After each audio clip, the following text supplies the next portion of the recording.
let's try another sound.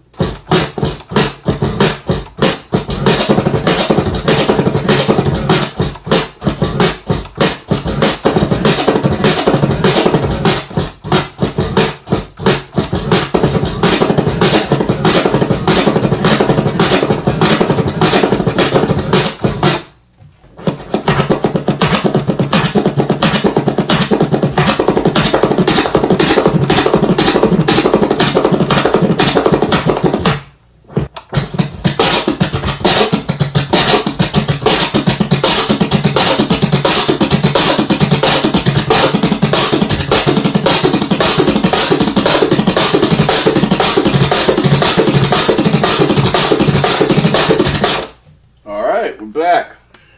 Alright, so today we're going to do a chirp flare. And in the past we covered like a flare chirp kind of combo. This is a chirp flare, which is different, it has a different accent. But we haven't covered the chirp flare as far as a drumming scratch. But we've covered you know, like a scratching pattern with like a and a fresh or something of a flare chirp. Flare chirp combo, like 2 flare chirps to one flare combo. I'll put a link to that. But this is a easy cut if you already know the chirp and if you already know the flare. So the chirp was, you know, invented by Jazzy Jeff, and it's just basically going like this. It's basically like that. So you're just going, you're starting. It's an open fader scratch. So you're starting in open position. All right. And so you can see my kick is right here. So we're just in this combo. We're just going to be doing the chirp on the kick, and then we're going to do the flare on the kick and the snare. So it's going to go like this. So this is the chirp. So the chirp just has one click. So one click at the change of direction. So like that. All right. So all right, and it sounds a lot like a rub, which is. The rub has that smoother sound, so the chirp is a lot sharper. Alright, so it's going to start like that. So it's a chirp, and then a flare. And a flare is, on the forward motion, it's going to be one click, like that, and then in the backward motion, another click, like that. So you're clicking at the 50% point, so it's going, so, like that. So as simple as that. And it makes 6 sounds altogether, so it's 1, 2, 3, 4, 5, 6. So that's 6 sounds in total, so it's going. And you notice that it's in a 3/4 kind of time signature. Let me turn this up a little bit. So, alright. So it's like that. Alright, it's very simple. So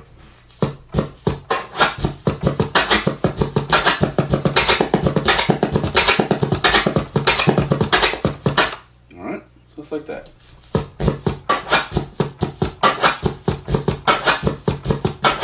Alright, so the chirp, this part, that was made by Jazzy Jeff, and then the flare, this part, that was invented by DJ Flare. So we're merging those together, and this is a very popular scratch. You'll find a lot of tutorials of the chirp flare online. This is kind of why I'm covering it so late. This is like hyper drumming number 57, I think.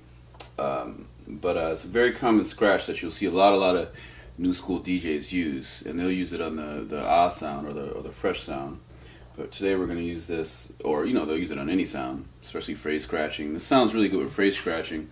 And another thing about this scratch is that you can do it with pretty much any kick and snare. It doesn't matter the style of the kick and snare, because like the other ones we were doing in the past couple weeks, we're doing a lot of 3 clicks and 2 clicks, and those it matters if there's an empty space between the kick, this kick here, and then the snare. But this one, it doesn't really matter, so we're just going to focus. We're going to practice on it first. So here we go.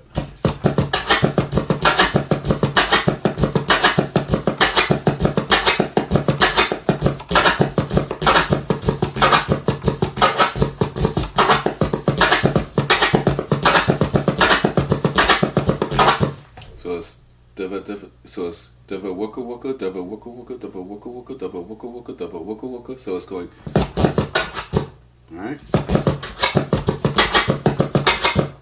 So it's double wooka wooka, double wooka wooka, double wooka wooka, and it's 3/4. So it's going one, or you could count it as 6. It's like 1 2 3 4 5 6, 1 2 3 4 5 6, 1 2 3 4 5 6. Makes 6 sounds for every loop. So.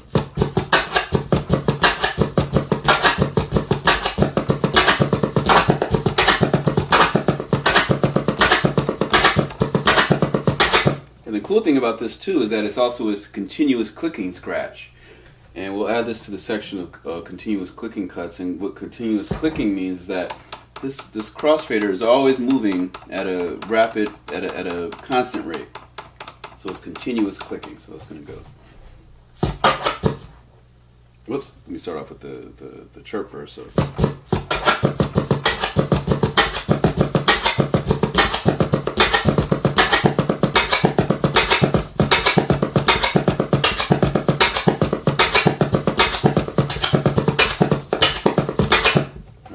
That's how it sounds. So, all right, it's like that. So,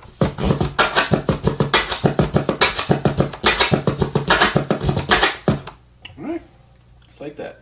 All right. So now we're gonna go a little bit faster with it.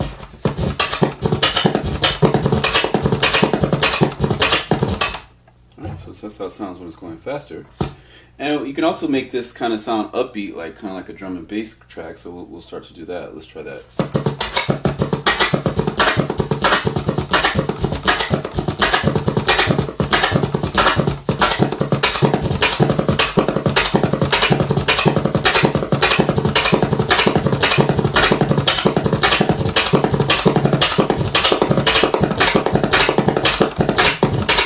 All right.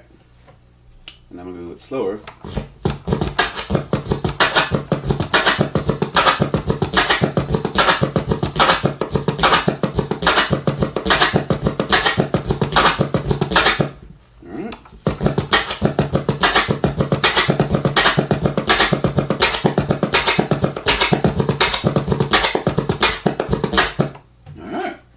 Like that. So it's basically going. So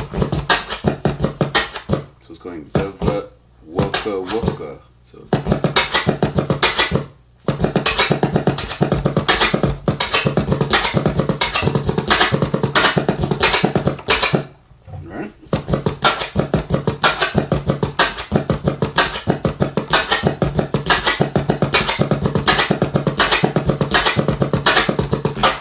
All right. And this, there's only 3 clicks in total in this, so it's just going, and it's making 6 sounds. So you can go really fast with this. So.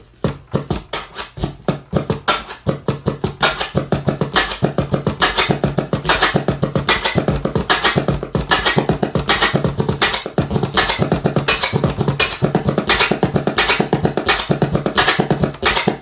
right.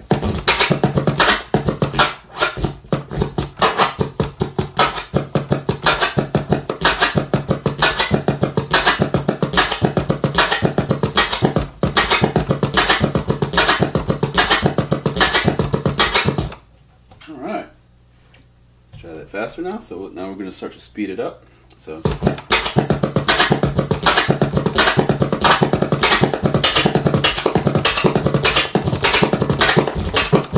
All right. Oops.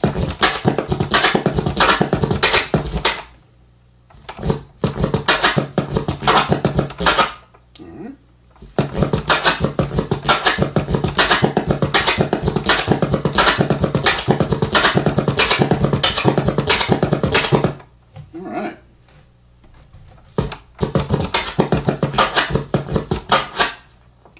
Real slow.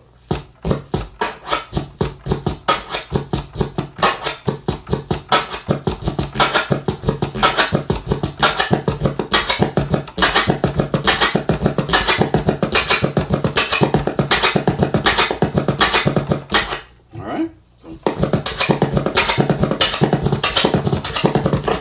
All right. So let's change the sound now. Let's see how it sounds a different sound. So this scratch can sound good on most sounds because it doesn't matter if there's a big space in between the kick and the snare, like I was saying before. So this one, we'll try this sound. All right.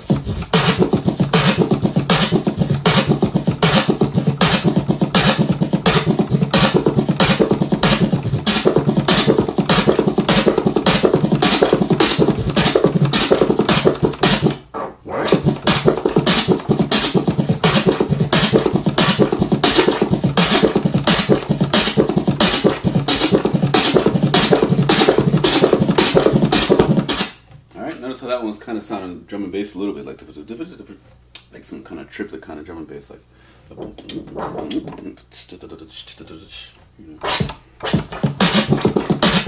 So.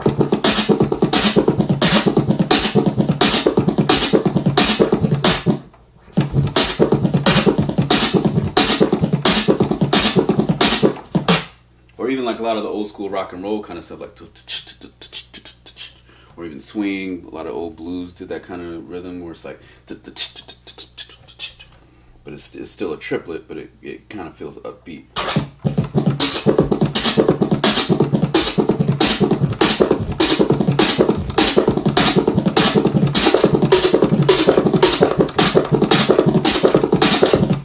All right, like that.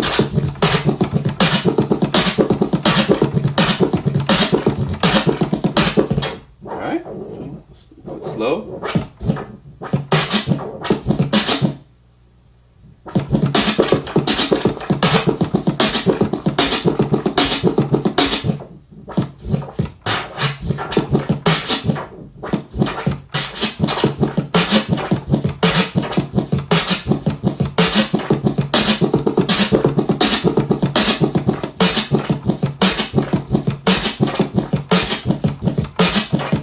All right, so.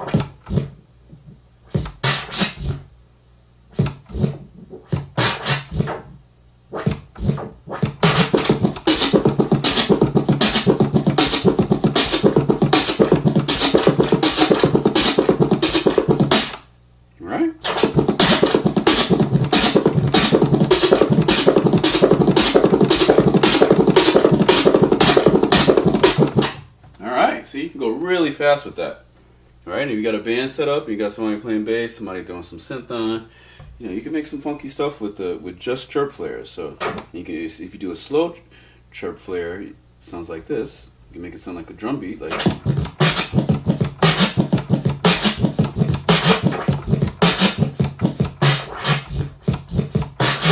And it's important to note too that the click on the chirp is kind of happening at the same time, the same place where the click on the snare is happening. So we're gonna draw it. So let's draw this scratch. All right, we're using some bills coming in the mail, and hopefully in the future, when this is like on an exhibit somewhere, you know, the sale price can be greater than the actual bill that's in here. But you know, I pay my bills online, so I don't even need the envelopes really. It's just a reminder. So this is 6 sounds. All right, so we're gonna draw 6 placeholders or 6 increments in the beat. So we're gonna cut this in half. All right. Now we're gonna cut this in thirds, like that. These aren't perfect thirds, but we'll do our best. All right. All right.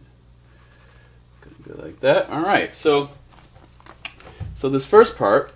All right, and I'm just gonna go like this, so it's more like that. That's more like a ruler. All right, as we can see, these are thirds right here. That's thirds.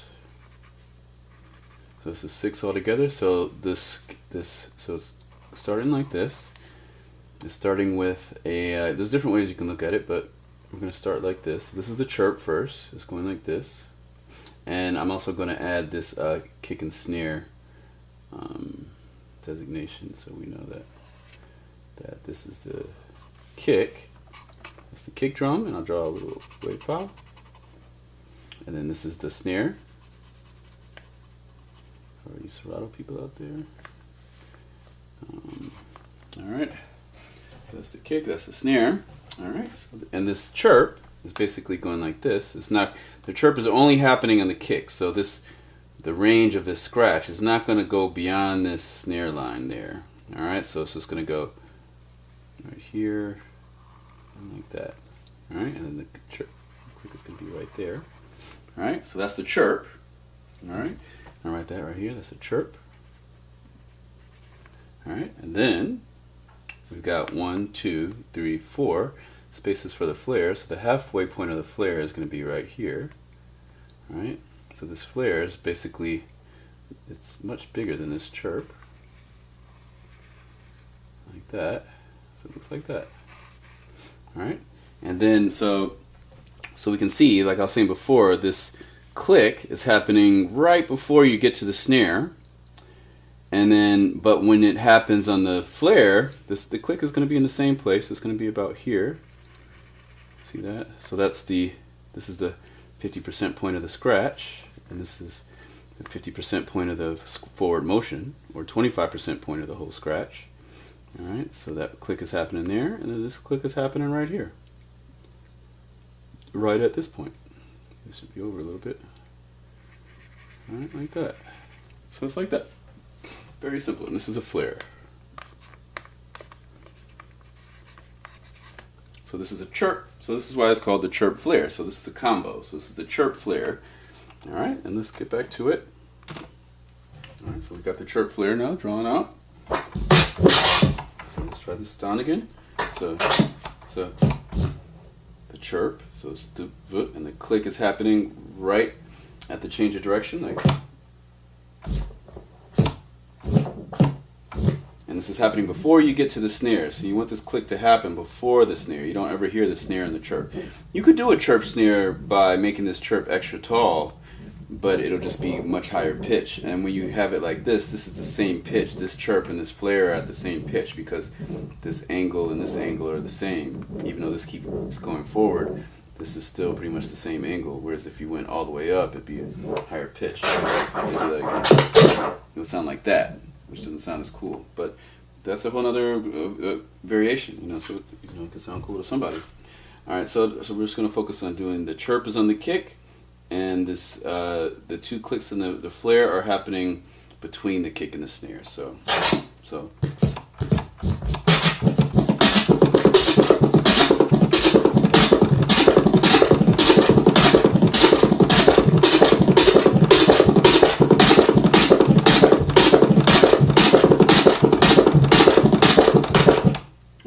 Slower.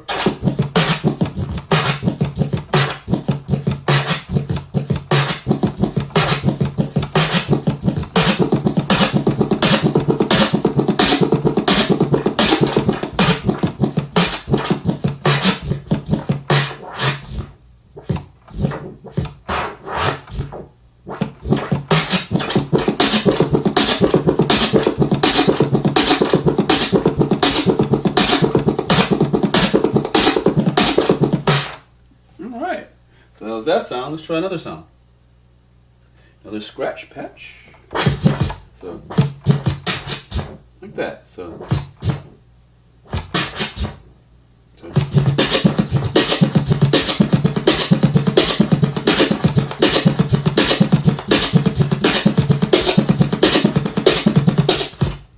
Alright.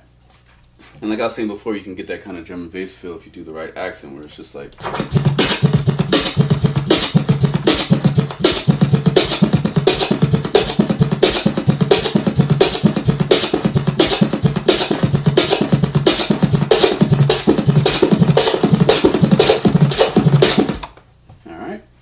And this actually sounds. This might be the sound that Hubert was using maybe on turntable TV and wave twisters. Might not be, but it sounds like it.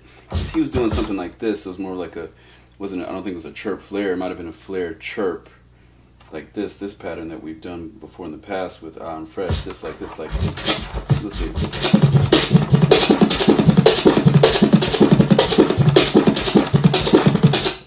So like something like that.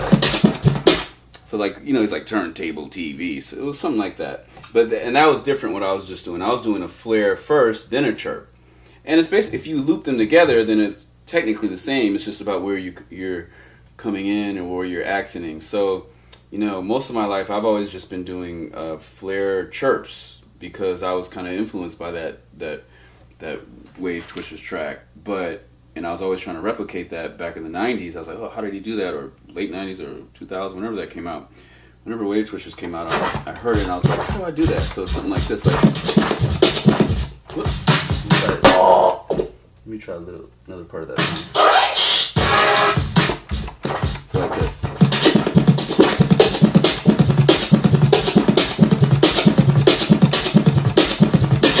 And that's a pattern that we've done before, and I'll put a link to that. But that's basically a flare, chirp, and then an extra flare at the end of the bar. So that's a whole different pattern.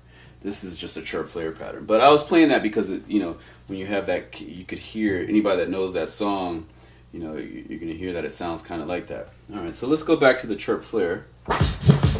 So the chirp is going.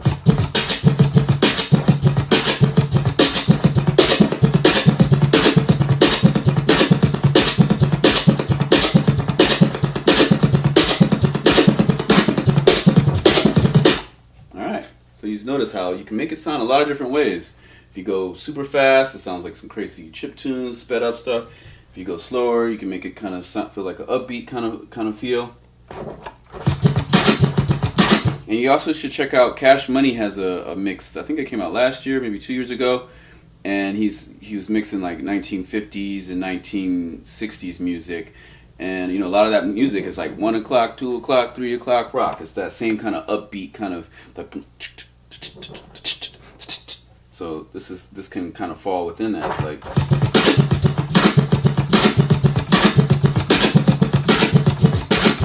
All right. So it sounds like that. So let's try it again.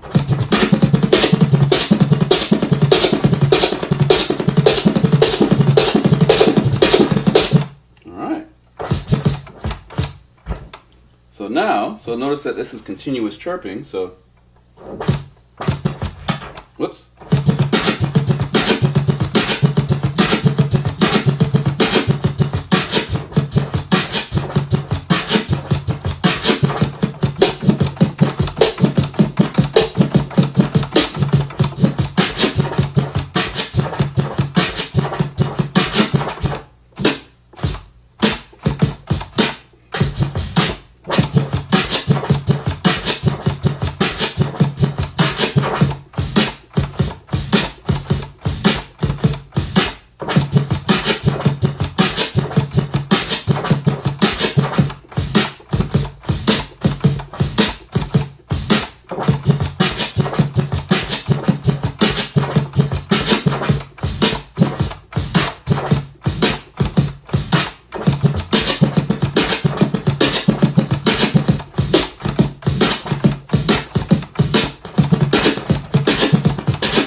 So you see with that, I was just doing an example where I was doing the slow chirp flare, where you can hear everything and it sounds like a down tempo drum beat, where it's just like that.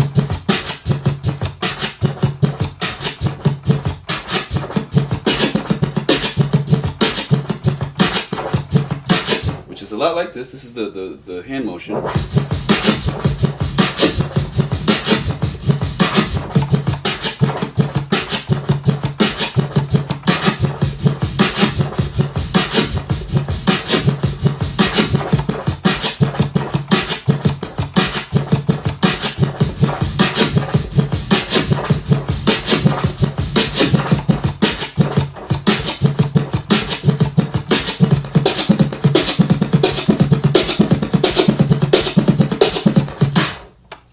Let's try another sound.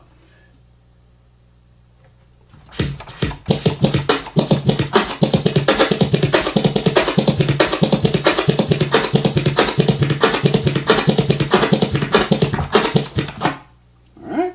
So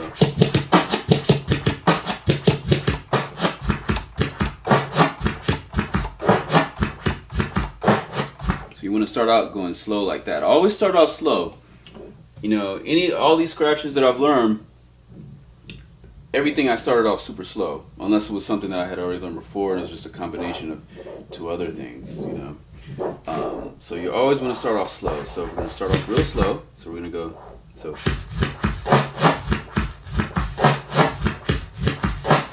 And also I can't stress enough that being able to, faderless cuts are very, very important. If you can't, be able to make a beat without the crossfader, then you should practice first. Okay, so you should always be able to make a beat without the crossfader.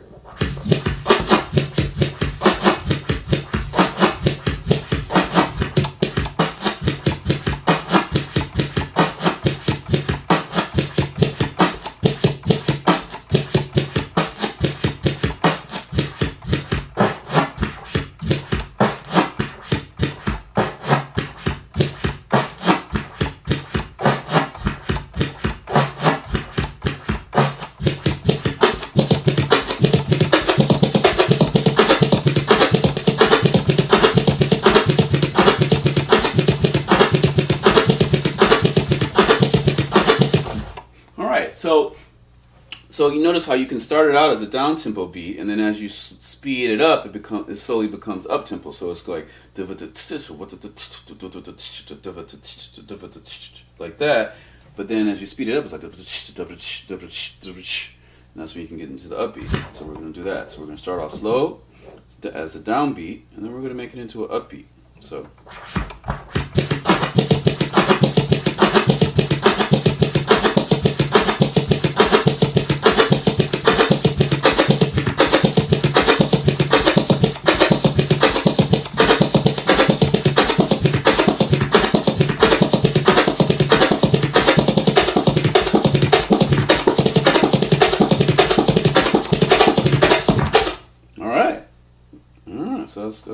So I kept going faster and faster every bar. So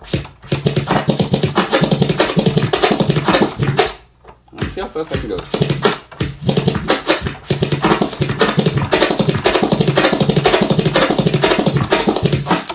All right, so you can go really fast with that.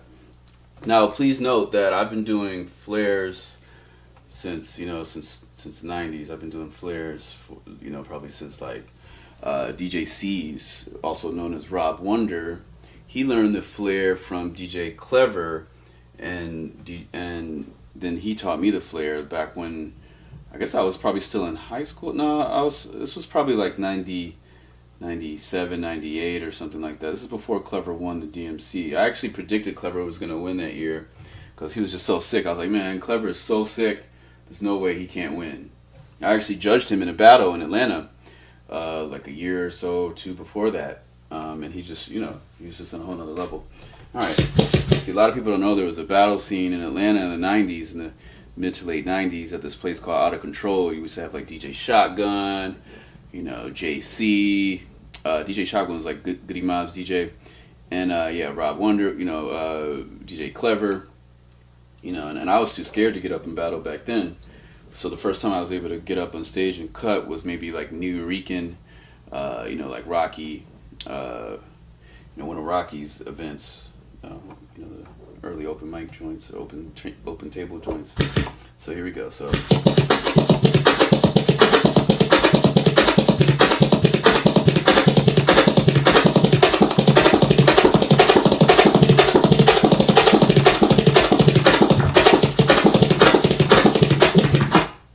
So let's change the sound now.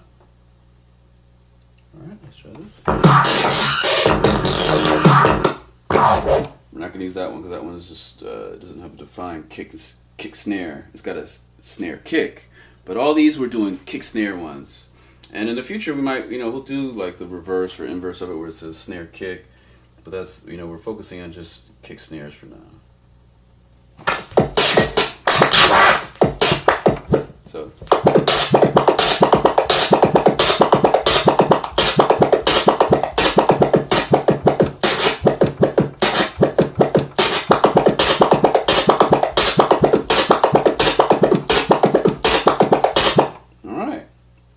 This one, I don't like how it sounds slower. It sounds kind of abrasive. All the sounds sound really loud. But I think when it's faster, this one might sound cool. So.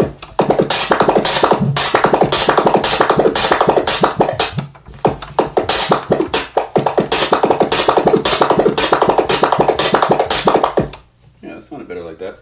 But, it sounds good every way. So.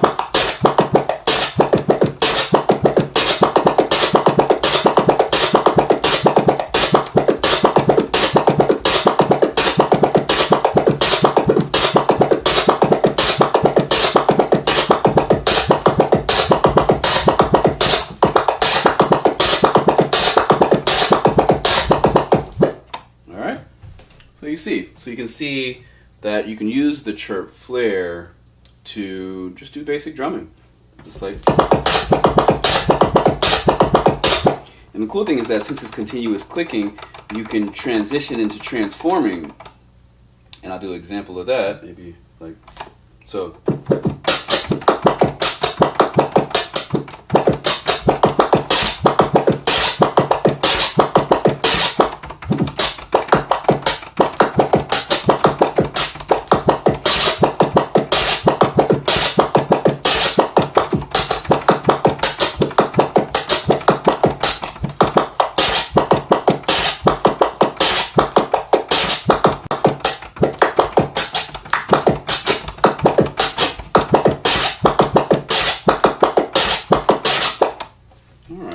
switch sounds. Let's go fast with this one more time.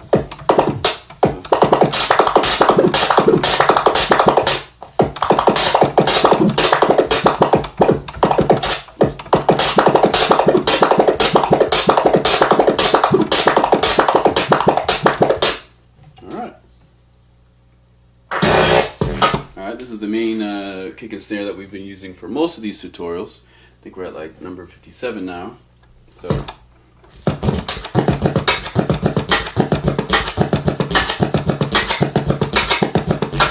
I'm not really a fan of rim shots, snares, but the cool thing about this rim shot is that it's kind of quiet.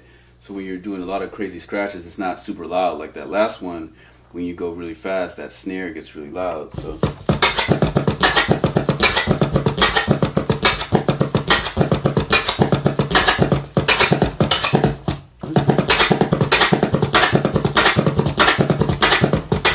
Alright, so let's move on, because we've already did that snare.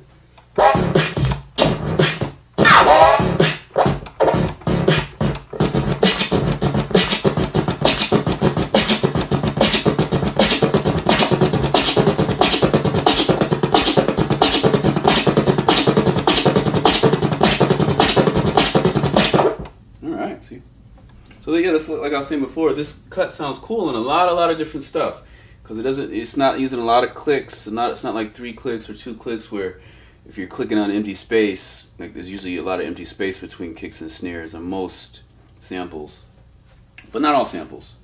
You know, this one is just really versatile. This one is probably one of the most versatile of a lot of the combos that we've done out of 57 combos. I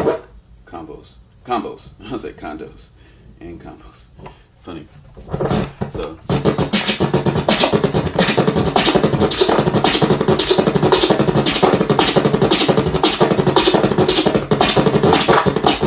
you notice my technique changes when I start going faster. Like I learn them and practice them in 2 different ways. You know, like when I'm going fast, you see I'm never really like, I'm always going like that. But when I'm going slow, my hand is kind of like on this, and it's more of a calculated kind of click versus just like a fast, focusing on speed kind of click. So like,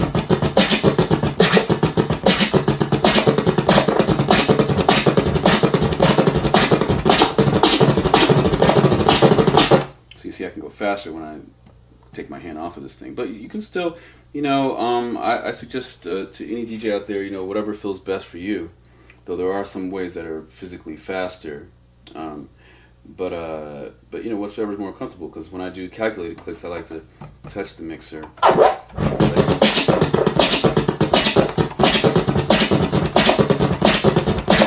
You know, so when I'm doing like deletes or scratches that don't have a lot of clicks, but I have to think about where the click is going to be, then you know, I touch it more, touch the mixer more. But if I don't have to worry about it, then you know, then I end up going like that. But you notice I usually don't start in this fast mode, but I can, but it's more likely that I might mess up or something like that, so I'm always not trying to mess up on camera, so that's why I'm starting out like this, like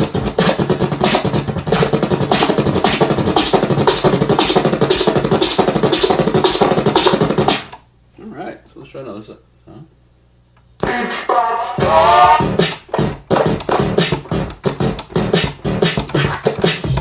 Alright. Let's see.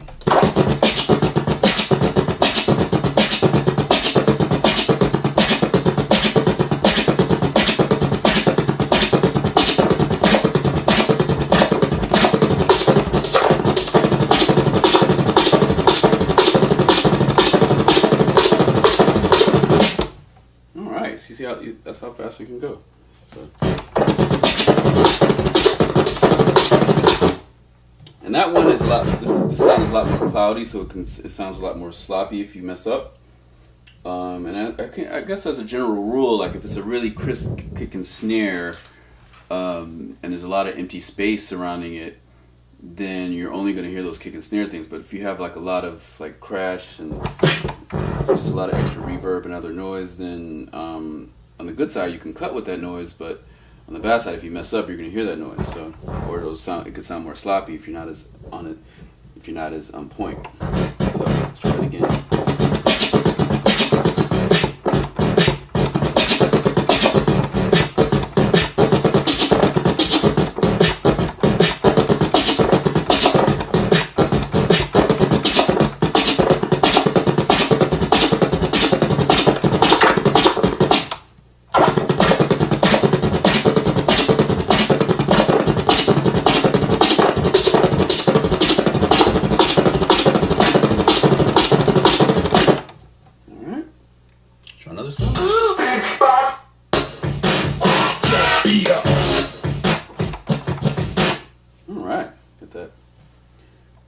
beat. So.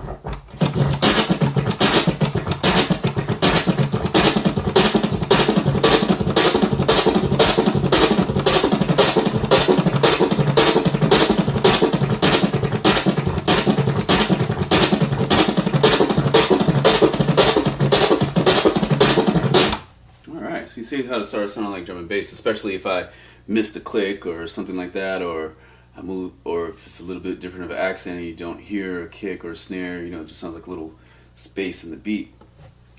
Right. And it kind of, you know, I kind of had an upbeat jungle feel when I was kind of doing that.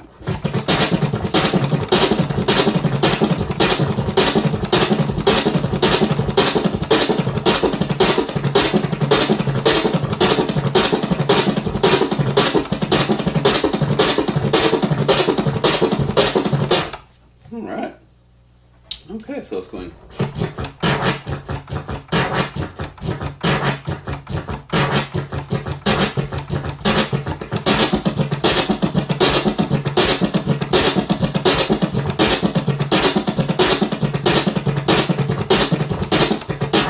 All right.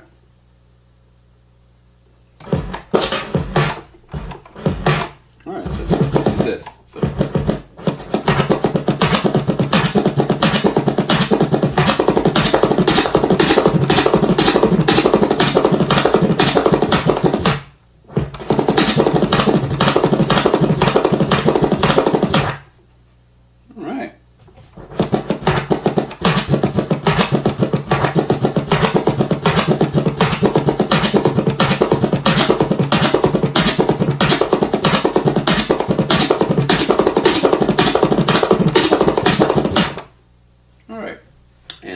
Once again, this is the Chirp, invented by Jazzy Jeff, and this is a Flare, invented by DJ Flare. So it's going the foot, so it's going the foot, waka waka, the foot waka waka, the foot waka waka. So it's the foot waka waka.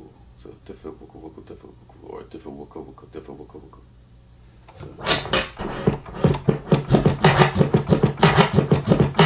So. Different waka waka, different waka waka, different waka waka, different waka waka. So it's going different waka waka. All right.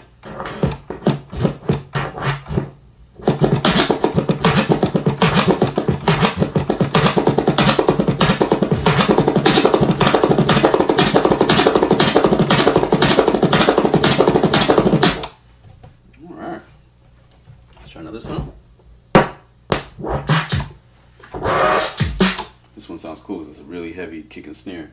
But like I was saying before, this scratch sounds good on a lot of different sounds. It's probably one of the most versatile. That's probably why it's one of the most popular. Like a lot of people can do this. A lot of people can do chirp flares. But you don't hear a lot of people doing chirp flares on a kick and snare though.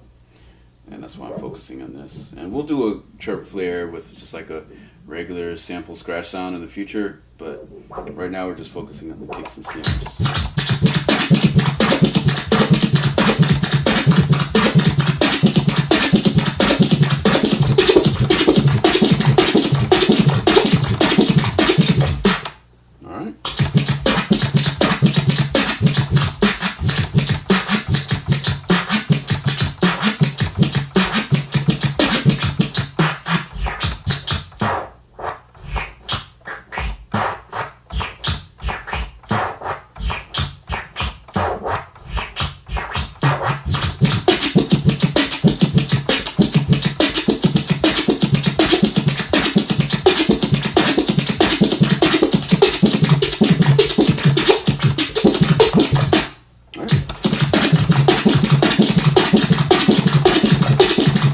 That one had like that kind of lasery kind of stuff sound on it, and it kind of distracts you when you're doing the chirp on the kick. You have that really high hi-hat. And that was kind of distracting me, but you know, sometimes hi-hats sound cool, but I didn't like it on that one.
notice, in that one I was doing the double time one, the double time chirp flare, and the half time chirp flare. So that's a pattern you can do too.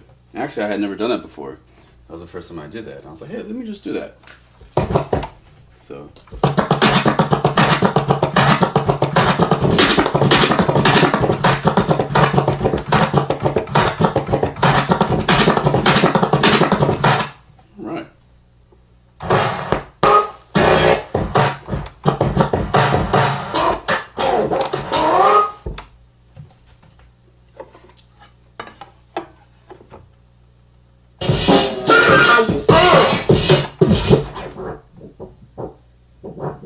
Alright, we're doing good on time. Alright, so we're going to do the same one with this side, so some new scratch patches, so let's see how it sounds.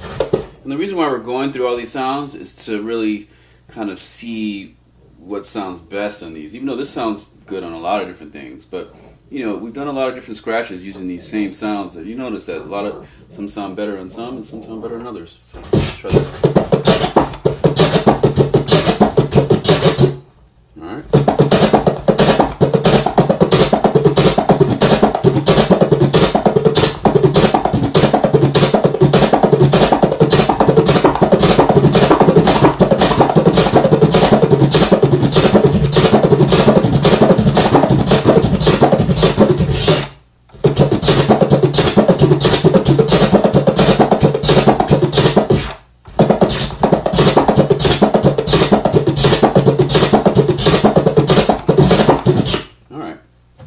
So this one sounds alright, but it's real cloudy. It's got a lot of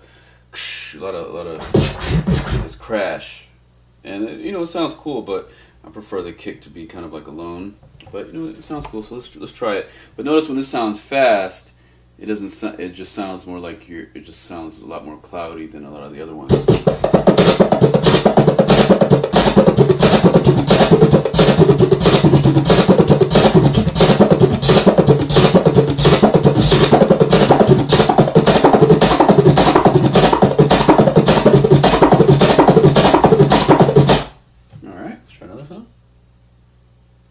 Not really feeling that one.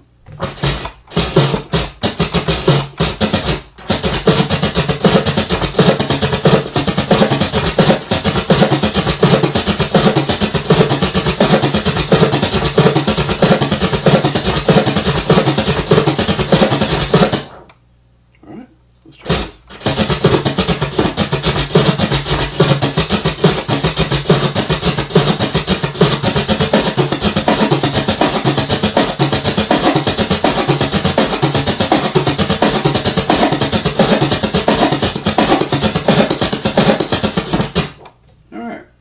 A lot of that sounds a lot like a lot of the Ethiopian music, like if you listen to Ethiopian music, probably my favorite food to eat is Ethiopian food. So when I'm ever at Ethiopian restaurants, I'm kind of vibing out to a lot of the different time signatures they use, because you know, usually pop music is always like 4/4, like 1, 2, 3, 4. But you go to other countries, you go to the Middle East, you go to Africa, and you might hear a pop song on the radio and some crazy time signature. I mean, it might be like,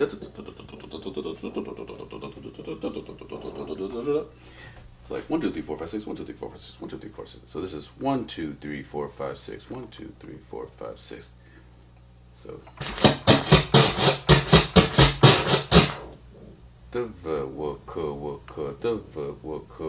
1, 2, 3, 4, 5, 6. 2, 3, 4, 5, 6. I'm gonna write that down over here. We got 6 sounds. So this is 1, 2, 3, 4, 5, 6. 6 sounds. All right. So this is the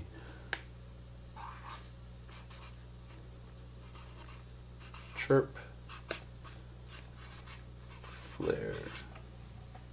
All right. Chirp Flare. All right.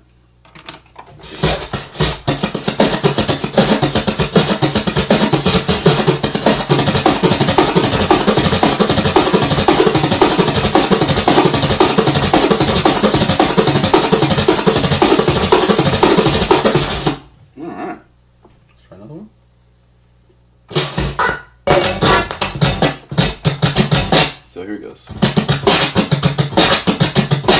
Let's add a little bit more bass to this one. This one is so trebly.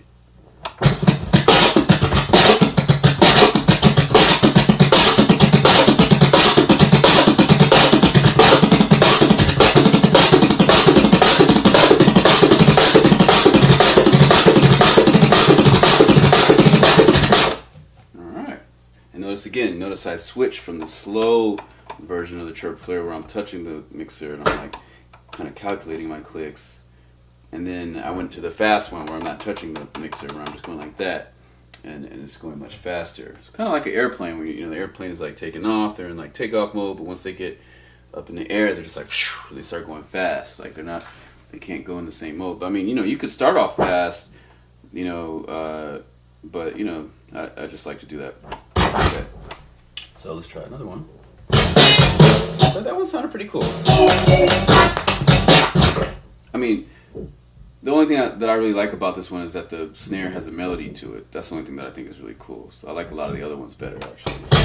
So.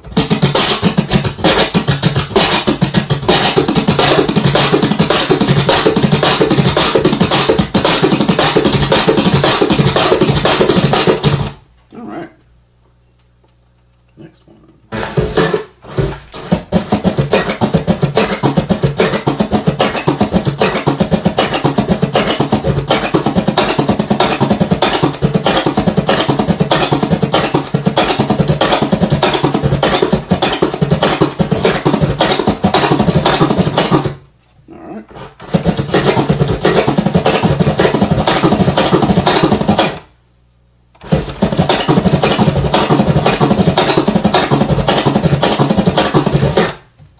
And that one doesn't even sound like drums when you're going really fast. It just feels like I'm scratching some sample.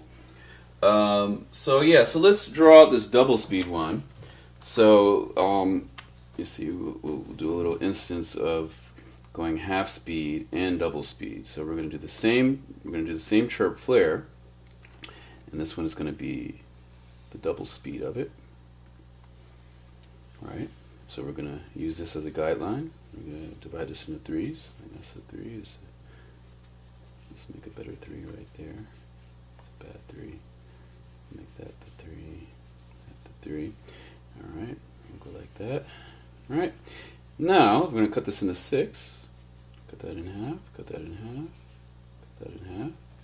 All right. So remember the chirp is going on the first 2, and then we're going to do the same thing with the kick and the snare. This chirp is on the first 2, so like that. Alright, and this click is right there. Alright, see it like that. Alright, and then we're going to do this one, this flare. And draw a circle right there. Right there, and this click is going to go right there. And then this click is going to go right there. Alright. More circle. Make a bigger click. This one a little bit bigger. Alright, so yeah, we can see that. So this is going the same thing. This is the double speed version of this. So this is like 1, 2, 3, 4, 5, 6, 1, 2, 3, 4, 6, 1, 2, 3, 4, 5, 6.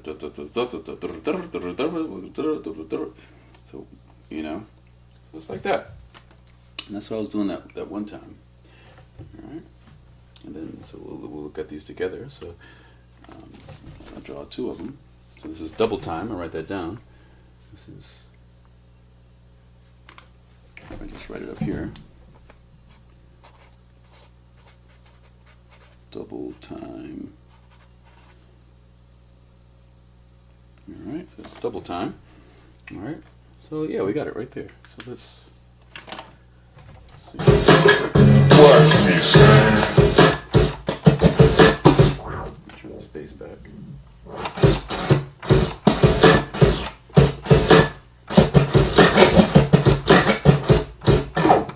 All right, so let's start this up. So.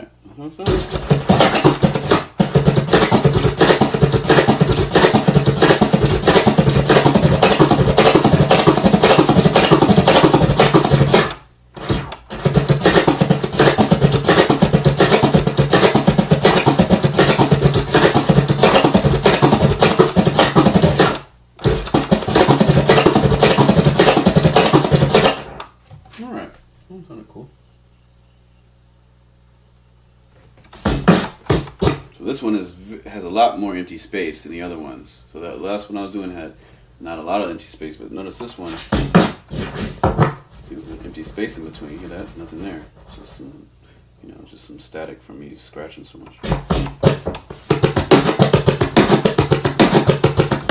So you see how it sounds. So like I was saying before, when you have a kick and snare that's like very clean and crisp, and not a lot of other hi-hats or crashes or samples or rides on it, then it's going to just be a lot more sharper of a sound. So alright, so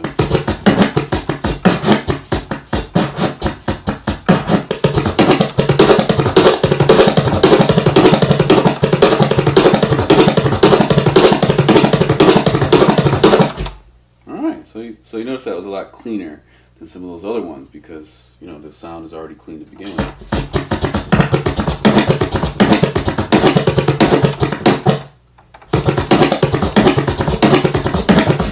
All right, let's go faster with this one.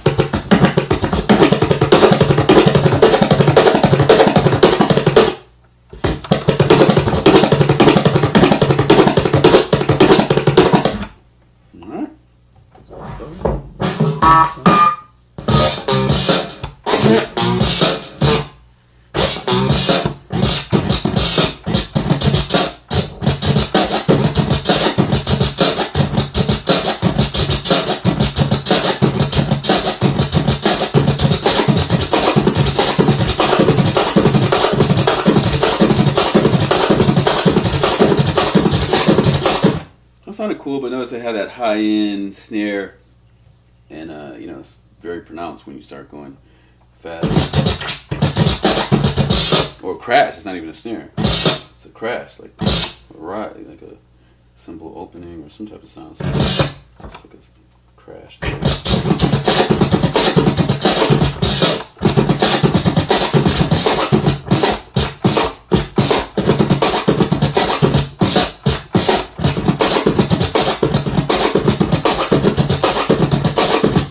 So this is a core essential scratch to be able to integrate that with going with no fader at all.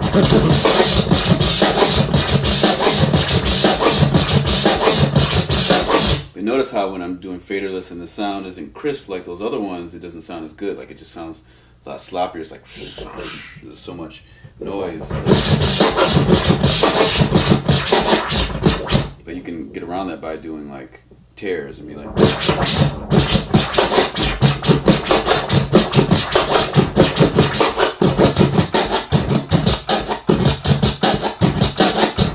alright, so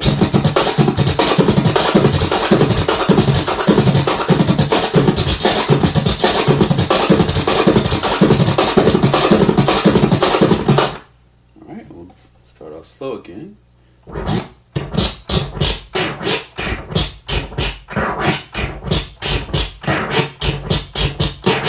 Remember, it's just like lifting weights. You want to start off slow and then build up as you get stronger and stronger.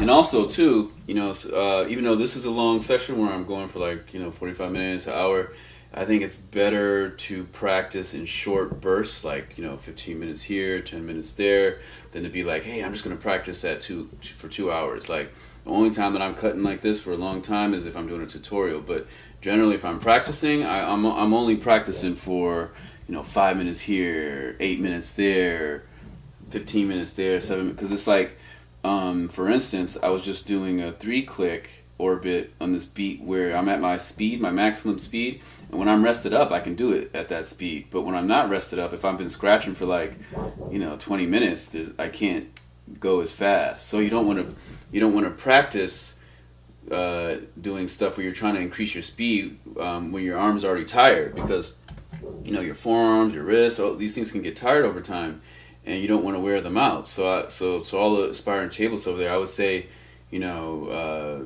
I mean, it's cool every now and then, but I don't think it's healthy to practice for more than a half an hour straight. Because if you're doing that, what happens is you just start tiring out your arms, and then you start practicing while you're tired, and then your mind starts remembering like, oh, I'm trying to learn this new scratch, but I'm tired.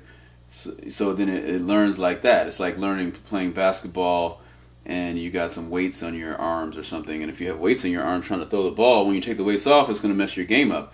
Just like if you switch from a women's ball to a men's ball or something like that. So naturally your body is going to get slower the more you cut. So that's why, especially if you're doing transforms, that's why I don't I don't practice transforms a lot, just because they wear out the arms, like things like really fast stabbing, just things that can hurt the arms in general.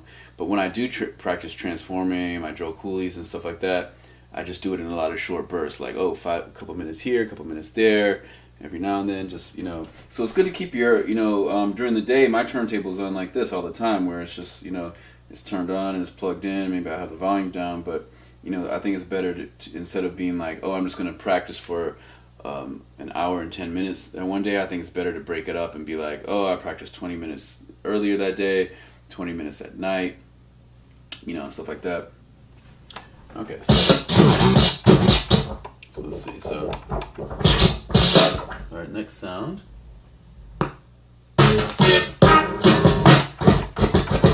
So.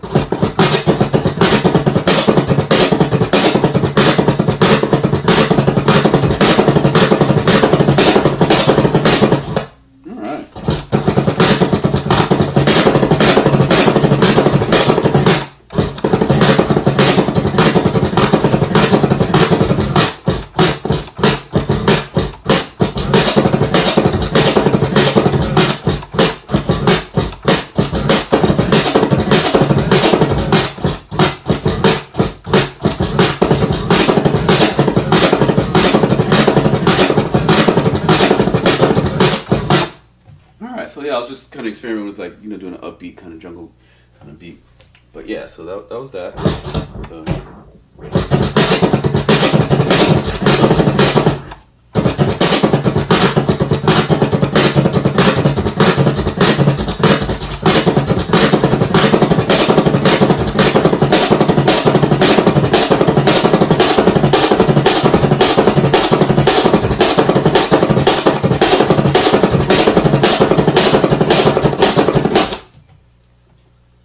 Next sound.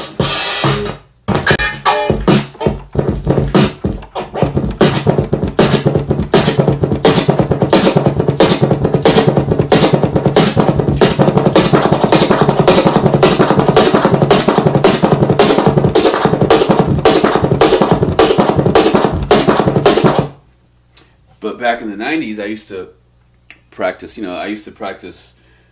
hours a day. I would practice 2 hours a day over beats, like over my favorite beats, and I'd just be jamming for 2 hours.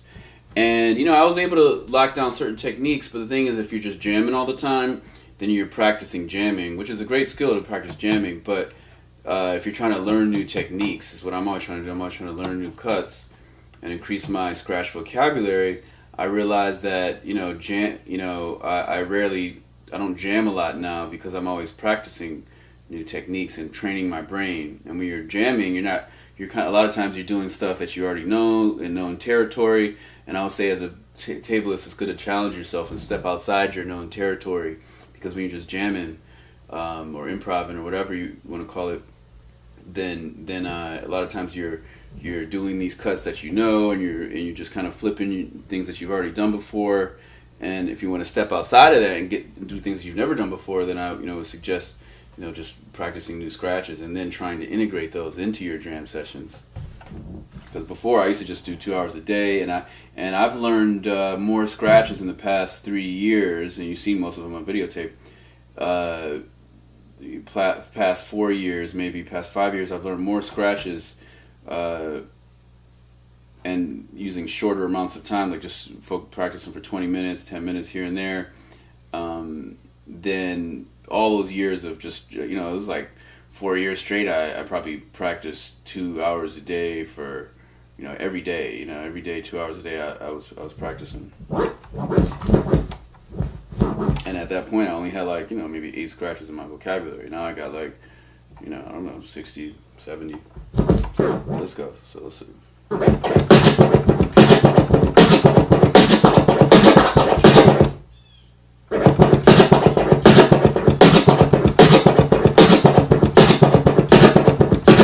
notice how this one is very crisp and clean. There's no hi-hats or rides or crashes, so it sounds very clean, especially when you start going fast. It sounds very, very nice.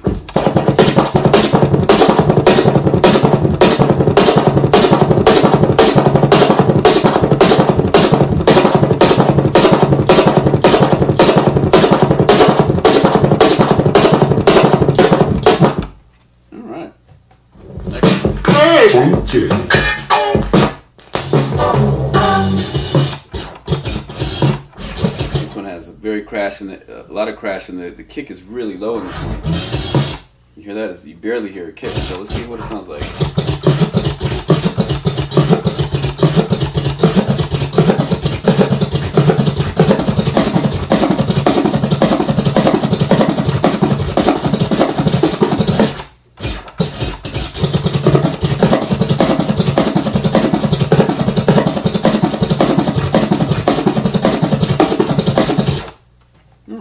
That sounded alright.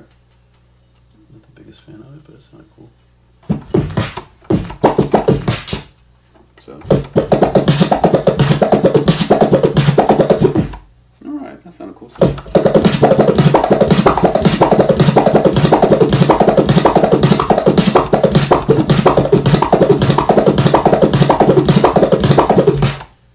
So notice how all these sound very, very different. So.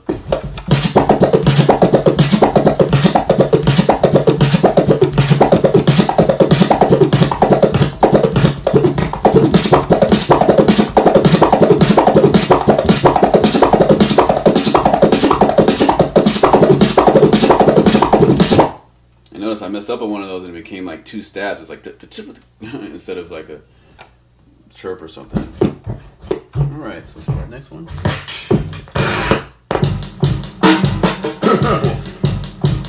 So that one doesn't have a 16th note kick snare, so let's skip that. It's like boom. So make sure your kick snare is like kick snare. That's why these records are made like that. And you notice I'm not using Serato. When I'm practicing, I recommend all DJs, you know, practicing with real vinyl because, you know, I think, you know, Serato's cool, and especially having no skip and all that type of stuff, but, you know, on the different modes and whatnot. But I think that, you know, you can just have a no skip record, do the same thing.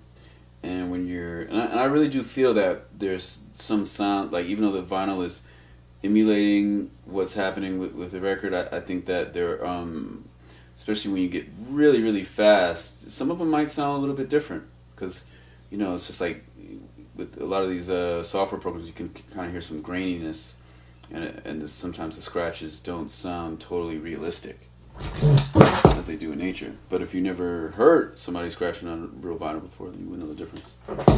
So, oh, oops, listen. There it is. So.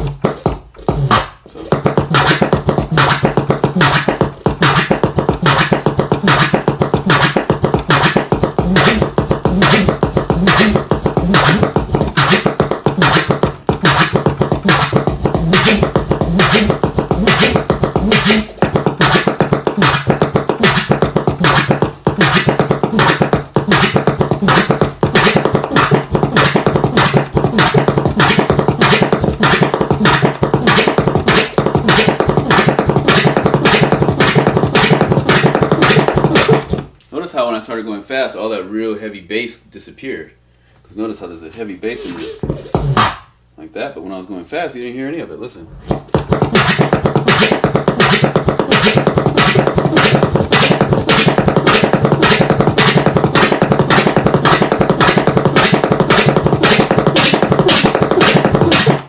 Alright. Let's try the next one. Last one.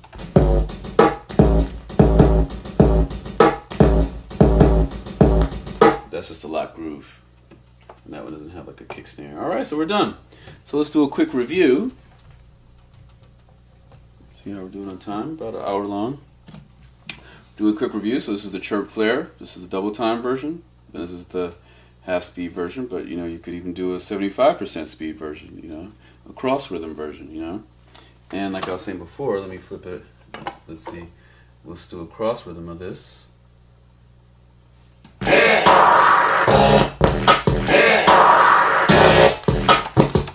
cross rhythm with this. So we're gonna do 2 of these, and then we're gonna add an extra flare at the bottom, at the back of it. So it's gonna go.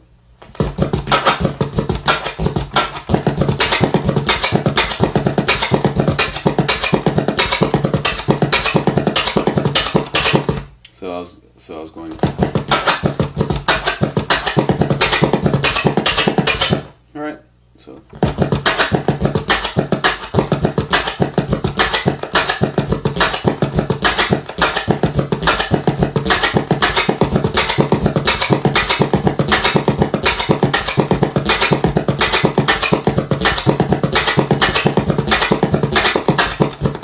Alright, so yeah, with that I was adding an extra, I was making a pattern out of it. And that pattern, I'll draw that pattern that I just did. It's basically this times 2 with the extra kick and snare. But I'm not going to draw it because that's a whole nother lecture. We'll do that pattern and you know, some cross rhythm lecture. But this isn't about cross rhythm. This is just about the chirp flare. But I was just showing what you can do. You can make it into a cross rhythm. All right. Because, you know, this is like, you know, in 6, and then if you add another thing to make it 8, then you're going to have a nice even little block. But this one I was doing 2, so it was like 6 plus 6, that's 12. And then I was doing wuku, you know, at the end, and I was like adding some more. But yeah. All right, and that's it. So let's look at this, all right? All right, so we got the whole pattern right here. So he's calling me. Alright, so this is the chirp flare. Alright. And let's see, I'm going to write, this is very important. The flare was invented by DJ Flare. And this is by the chirp. It's by Jazzy Jeff. And anybody that knows but the chirp scratch, Jazzy Jeff used to make it sound like a bird chirping, and Will Smith would be on the mic and be like, look up in the crowd, you know, and there's a bird in the, you know, in the stadium, or there's a bird in the club, and people would think it was real because he was making the chirp sound like a bird chirping. So that's why they call it a chirp. And also for those who don't know, you know, I also act as well. You can find me in 2 Will Smith movies. Actually, I'm in Collateral Beauty, and I'm also in Men in Black 3. I'm just partying at Warhol's house at Men in Black 3. It's kind of silly, but yeah. All right. So peace, y'all.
So we're back in effect. Today we're going to do a new scratch that I saw last month during the Clash of the Titans battle at the Sample Music Festival. I saw Marvel do it, and this is a really sick scratch. It's basically a Scribble Flare, a Scribble and a Flare hybrid, so a Scribble Flare. And so I wrote it down after I saw it and last month, and this is what it looks like. We'll get into, I'm going to draw a better version of this, but this was just a note, like a jot that I had written down after I saw the battle. So I saw Marvel doing this, and I was like, wow, that's really sick. It's real simple, and as you can see, it's only got 2 clicks, but it makes about 8 sounds. Whereas you see this Chirp Flare that's right above it. It's about the same. It's the same type of pattern. It's you're switching the chirp with the scribble there, or tipping, if you want to call this, tipping, fast tipping. And basically, you can go super fast with this. Okay. Now, so you see it's just a scribble. So it's just basically a scribble and then a flare at the end. And what's interesting is that in my last lecture, I gave a preview of this. I did it for a little bit at the end of this 4-hour lecture I just did on scratch notation history. Like that. So alright, so that's the next tutorial that I'm going to be dropping. And in that preview, I was saying I'm going to drop this lecture this week on this scratch. But Kin1 Tokyo out of Japan, shout out to Kin1. He actually beat me to it, and he did a quick 30-second tutorial on this exact same scratch that I had previewed. So I'll show a little clip of his. 小さいベイビースクラッチが2発のあと1クリックと。はい。で。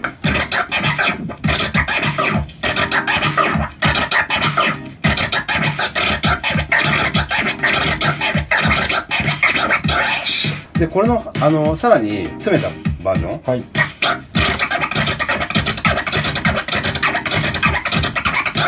And so we're gonna do this today. All right.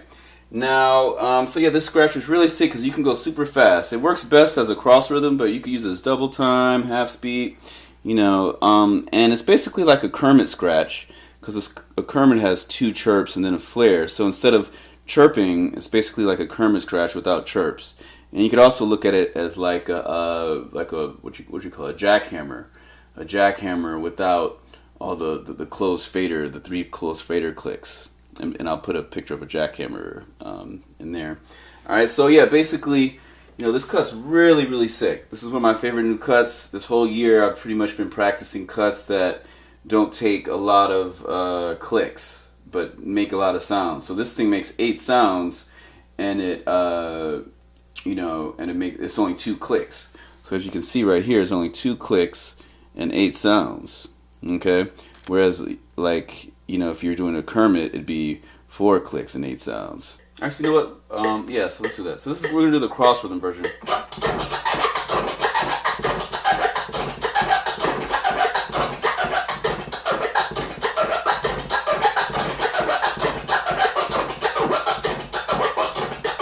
All right, now we're gonna do this one.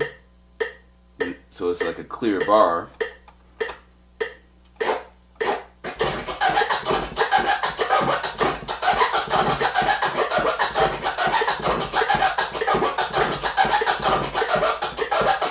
Let's speed this up, super slow. I'm going to go to 115 beats per minute. Alright, get this sped up a little bit.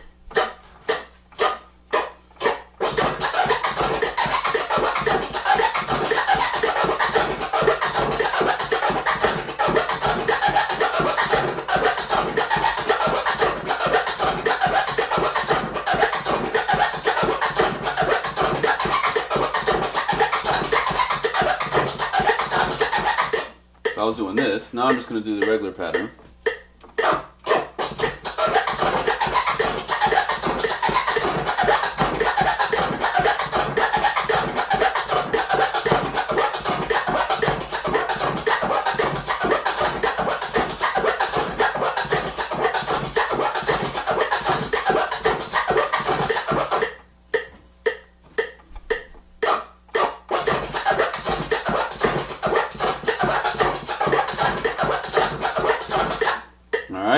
up some.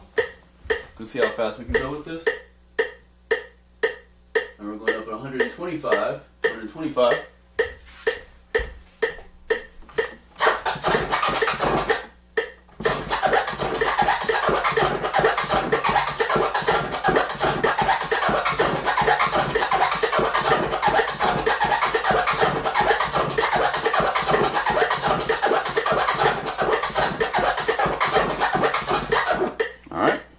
Go faster. Got 125, now we're going to go to 135.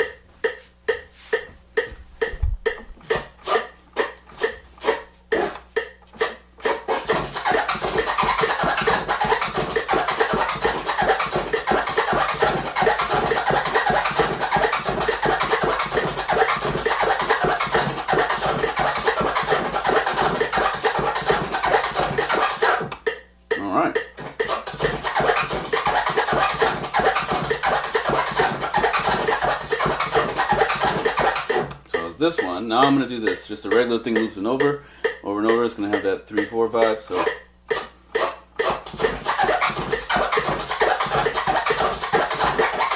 Alright. So let's do this one again.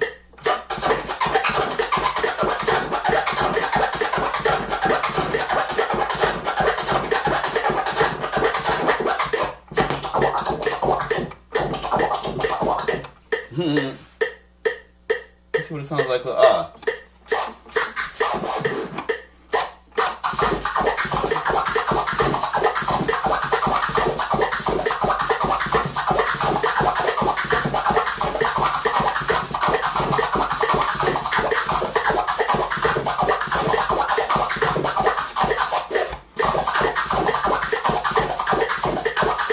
Now we're just going to do this.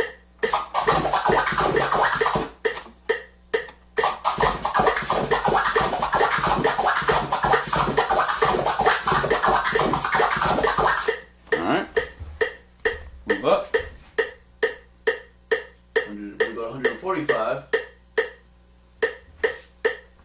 Now as we go faster, I'm just going to do these because when you start to go really fast and you just loop the pattern over and over, it can get, you know, it can kind of hypnotize you and get you off beat, kind of.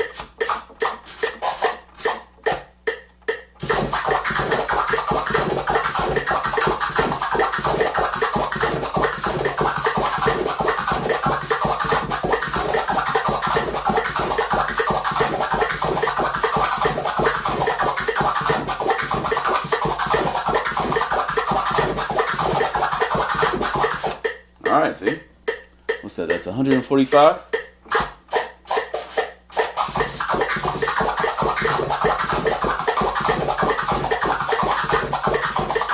So you see, this is great for electro. It's great for double time. You know, we already passed electro. Now we're at 145. You know, this is like some, you know, grime kind of speed. You know, dirty south, double time.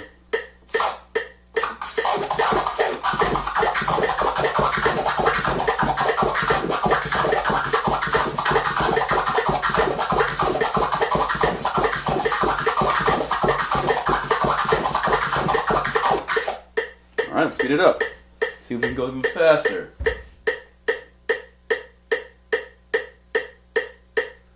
I'm going to go 155. But after this, we're just going to go up by 5. You see, I've been jumping by 10s, but 10 beats per minute. But now I'm just going to jump by 5.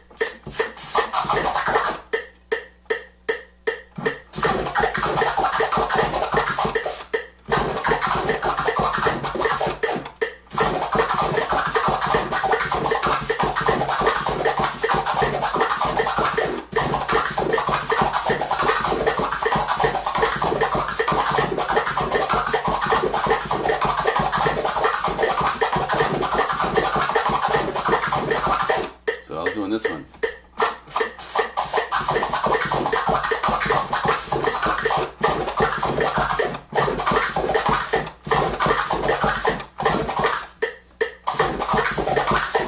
This cross rhythm pattern you can do with it, you know, it kind of keeps it in 4/4. Because this pattern innately, just like the Chirp Flare, is pretty much like a 3/4, you know, or 6/8 kind of a pattern where you know, it's more about it's more divisible by threes.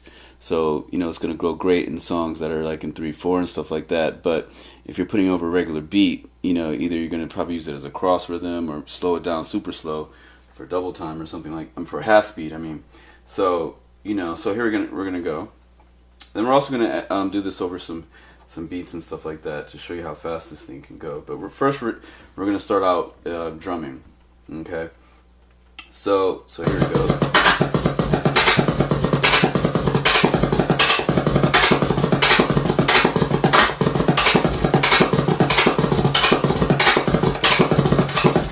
All right, so it can go really fast.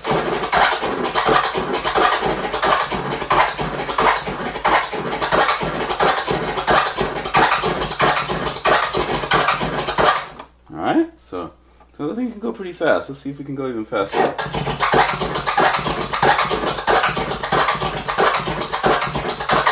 Alright, let's try it with the ah sound. So we're going to try the scratch with a lot of different sounds today. Because every scratch sounds, you know, better on some sounds than others. So we're going to kind of review these different sounds in this record. So.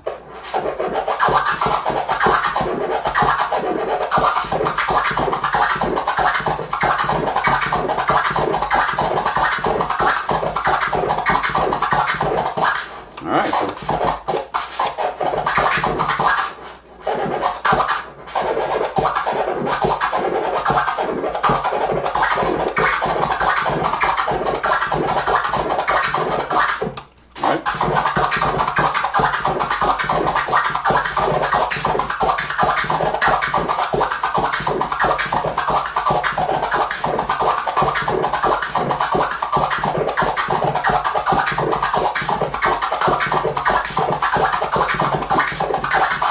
so that was a combo that I was just doing, and we'll go back to that.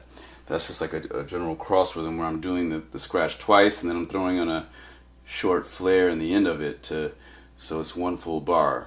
So that was one full bar where it's going like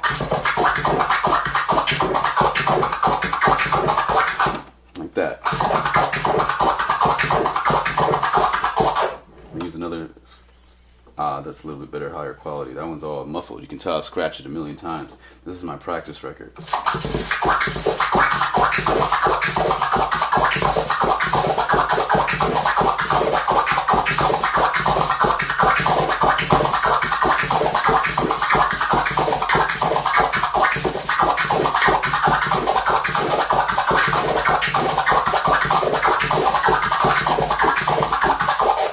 Alright? So it's like that. So let's try that again. So.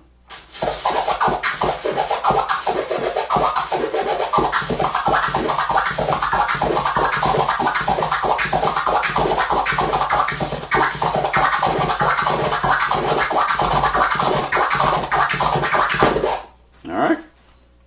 Let's go back to the drums.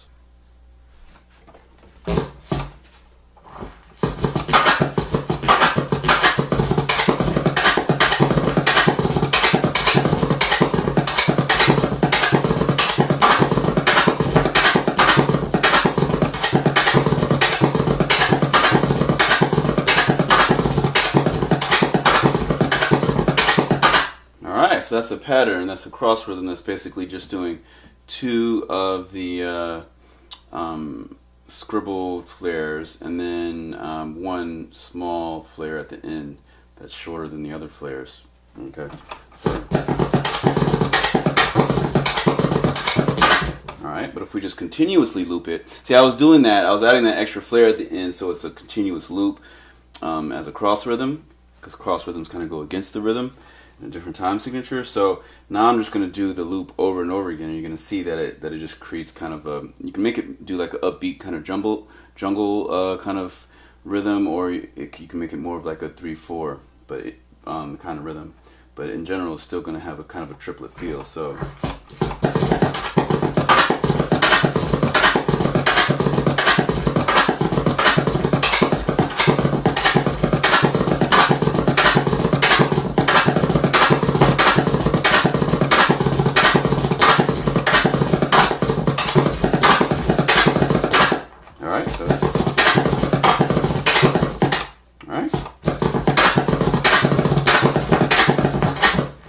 see how fast I can go.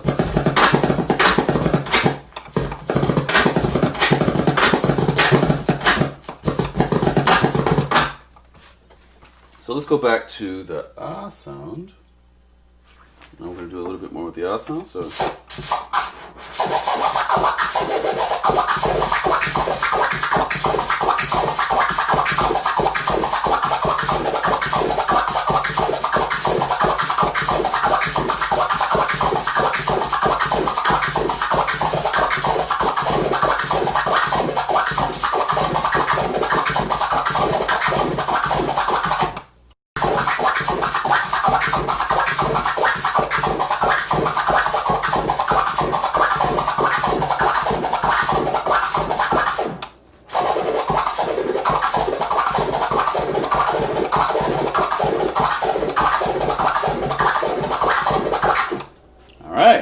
So that was it with the ah scratch. Now we're gonna try it. We're gonna go back. Let's try it on fresh. See what it sounds like on fresh.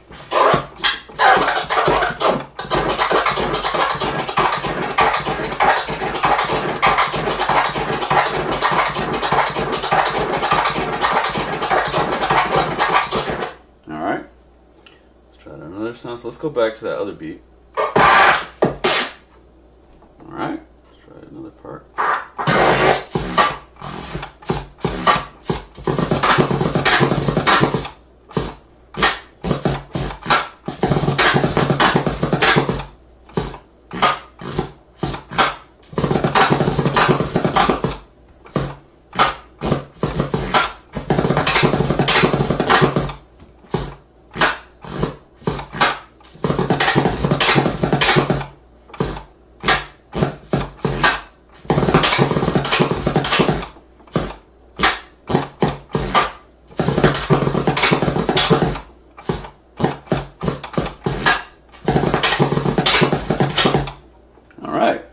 So that was some examples of going from a down tempo pattern and then doing the Scribble Flare as an up tempo pattern. But remember, this can also be used as a cross rhythm. But if you're going to use it as a cross rhythm, then the beat's not going to be like a slow kind of down tempo beat. It's going to be more of like probably a faster electro beat. So okay, so we just did that as like a down tempo. We just did a down tempo beat that had the up tempo reply. Now we're going to do the we're alternating between the down tempo and the up tempo Scribble Flare. Now we're going to do the Scribble Flare as like a cross rhythm, so it's sort of like this.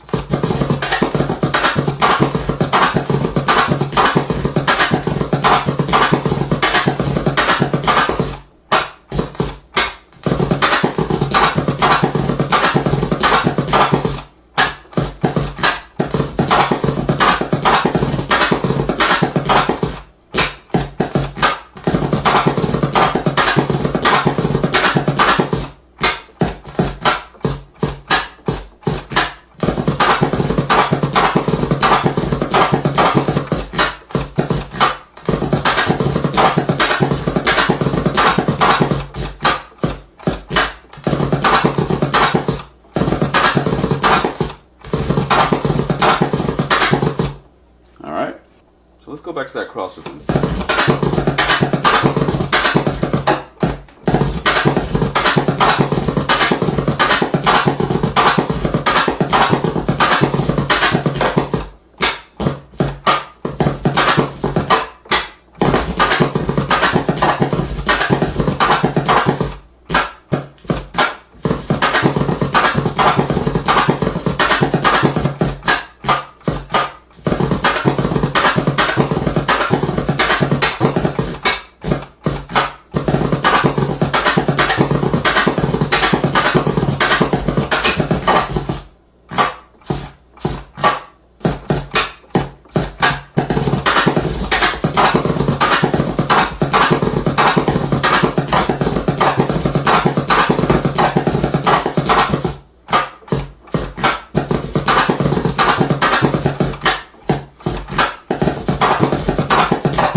now we're just going to do the pattern again and just in like a 3/4 rhythm where we just kind of continuously loop it. So it's going to go.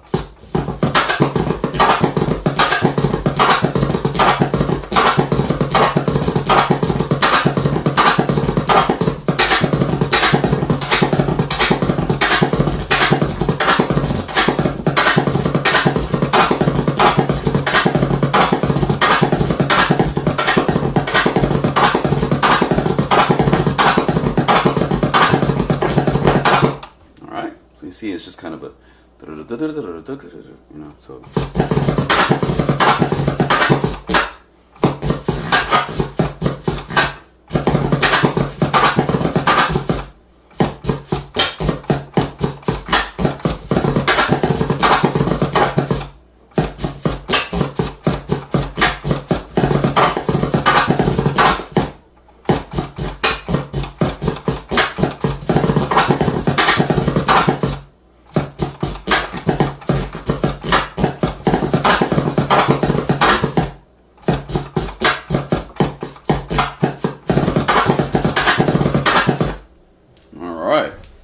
So, now we're going to go through some of these different samples all throughout here. Actually, you know what? Let's write it down first. Alright, so now we're going to write this down. We're going to show basically the TTM of this, and then I'm going to parallel it with some other scratches so we can see what this is. Alright, so this scratch is basically going like this. Alright, so let's draw right here, maybe like this. Alright, so I'm just going to draw a line like that. Alright. I'm going to draw something in the middle. Maybe the middle is more about right there. Maybe this go out a little bit farther. Maybe this come in a little bit. It was a little bit more centered. Alright, now, so basically I'm going to go like this. Alright, so this has two major parts. The flare is right here. Alright. Alright, the flare is right there. The flare is going like this. It's got a click right there. And a click right there. Alright, so that's a flare. So I'll write flare. Alright, and then the scribble is right here. So there's going to be a double little rub, like this. Like that. So it's a scribble.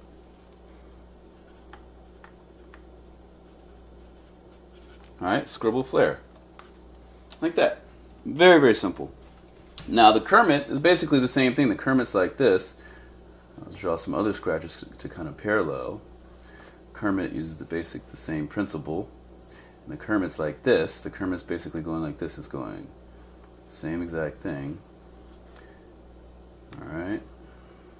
Alright. And the Kermit goes like this, but the Kermit has two chirps. So it's a chirp right here and a chirp right there. Alright, so this is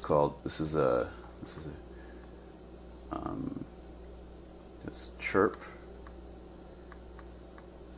chirp, and then this is the flare.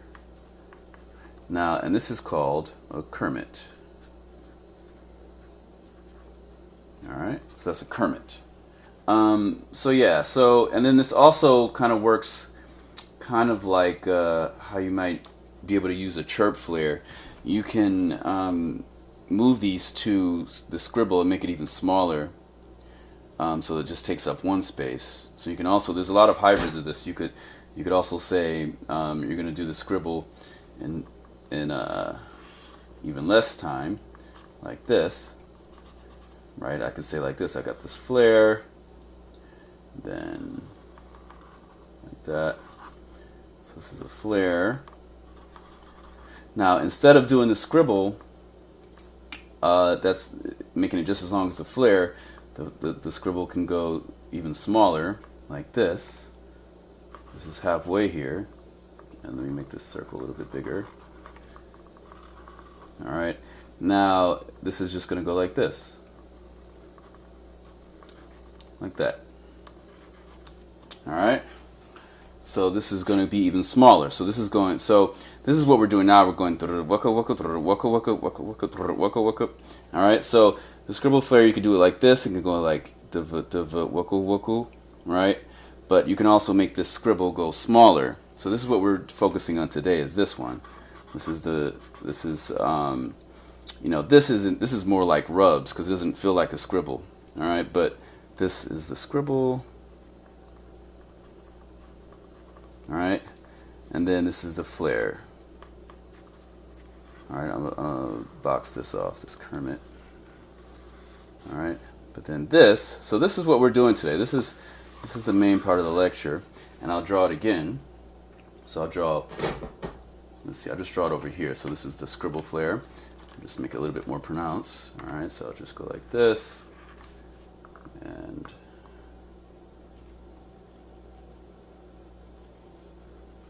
all right. So it's like that, and then we've got the flare.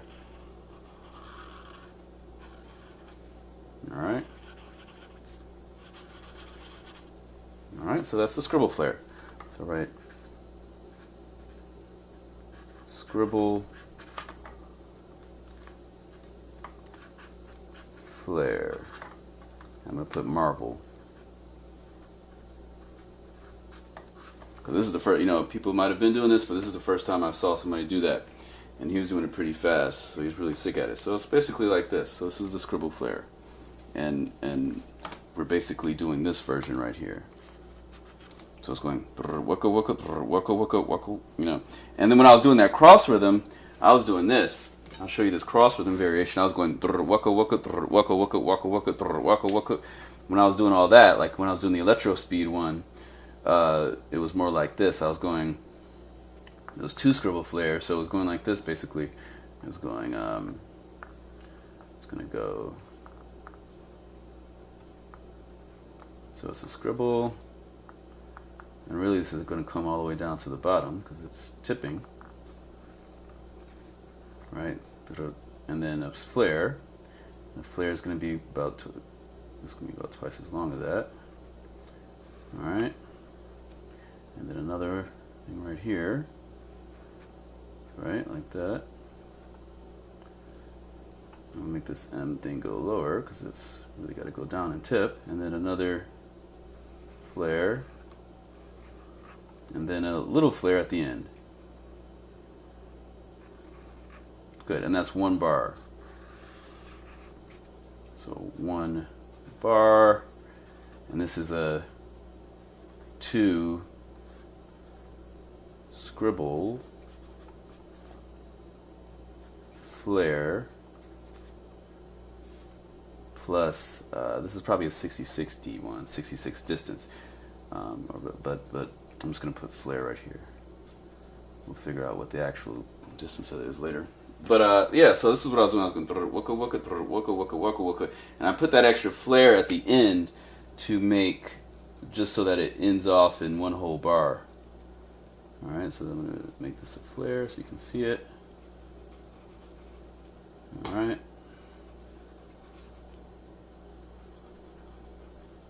Great. So the cross rhythm is like this. This is that cross rhythm I was doing.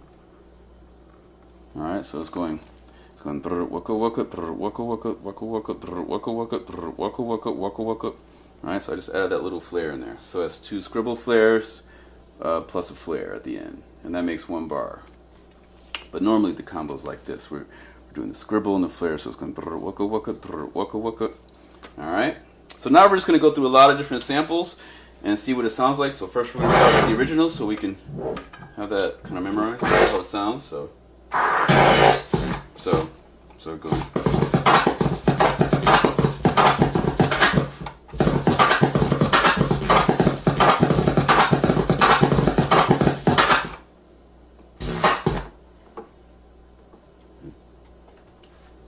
Alright, so we're going to go through all the different sounds on here and see which ones sound the best. Because everything sounds different with different drums and different kits. So here we go. So let's start it.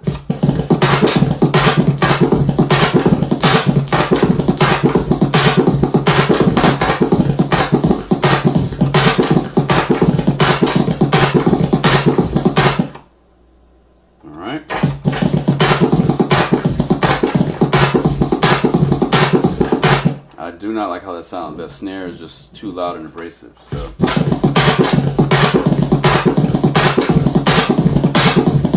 the kick is cool, of course, but the snare is just too loud for the kick. So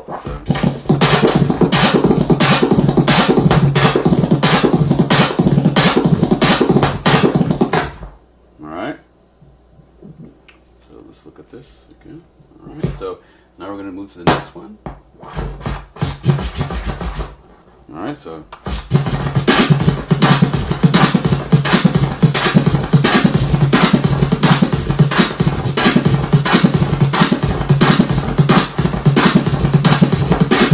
alright, that sounds alright. Let's see what the cross rhythm sounds like.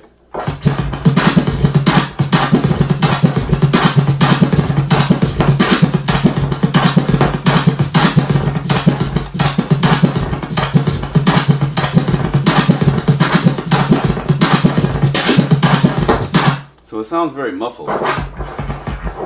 And also this kick is connected to a sound right before the kick. You can hear that sound, so it's not as sharp. You know, when you're tipping, you know, it's good to, you know, be at the beginning of the sound. That's why when I drew, you know, these, you know, because you can call this scribble or you just call it tipping, you know, you want to come back to the beginning of the sound, and it's good to actually have like a little blank space right here, like where there's no sound at the very beginning, because then the cuts are sharper, but there's no blank space here. So anytime, so like I was saying in another lecture, anytime you're making a battle record, it's good to put some space in between these things so you can have sharper cuts.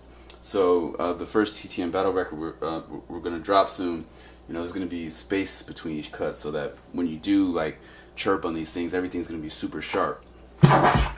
So the samples aren't just going to kind of overlap, but there'll be little, you know, very small pauses of no sound. Okay, so let's try it again.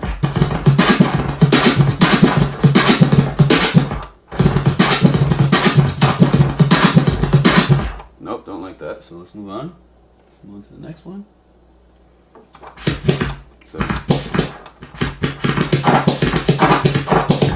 this one sounds kind of cool. So.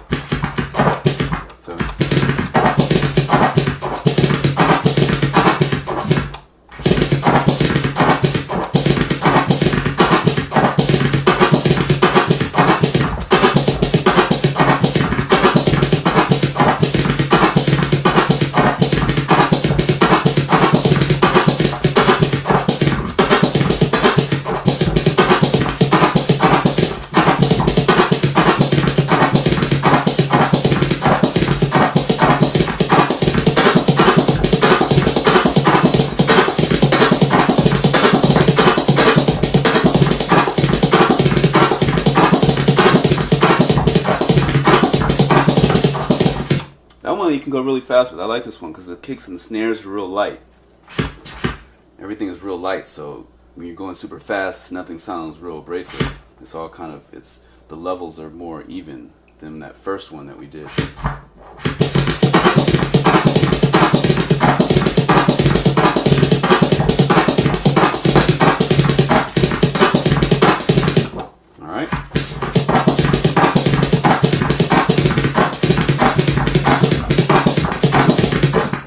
So let's do the cross rhythm again.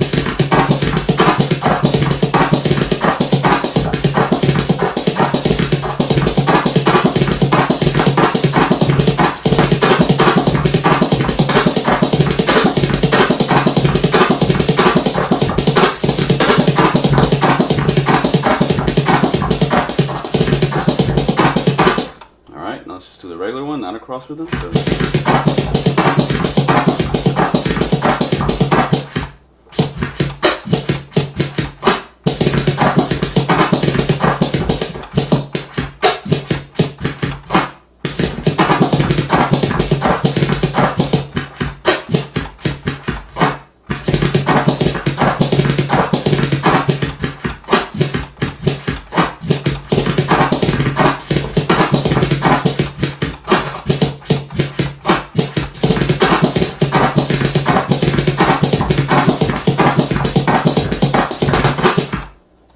Cool. I like that one. Let's go on to the next. That one doesn't have the right kick snare. So here goes. So this one is pretty loud. Let's turn it down a little bit.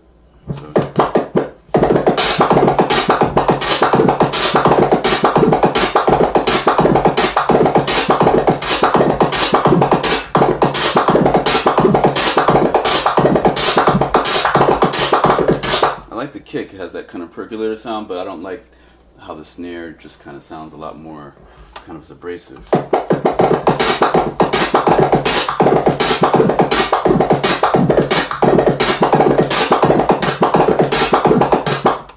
try the cross rhythm. So this is the cross rhythm. So.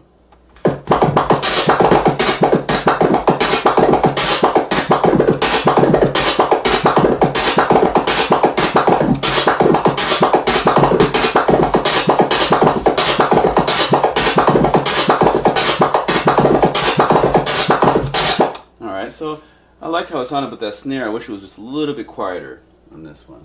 You know? Alright, so let's try the next one. Now this is the original. This is, you know, my favorite sound. This is what I always start off all these most recent drum tutorials with. This is with this one. So let's try it again. So.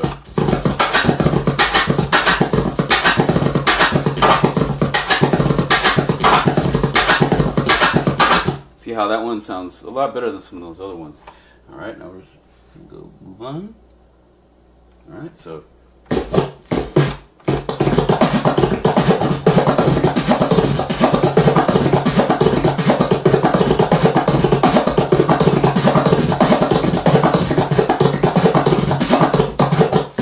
Alright, so you see I did both. I did this and that. So, alright, so.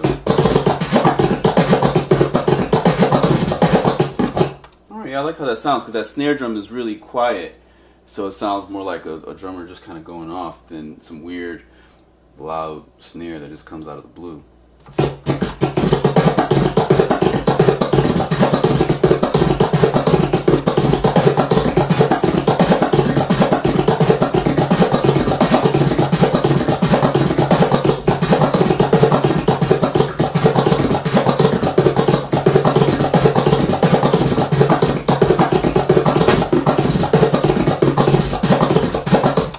Let's try it again.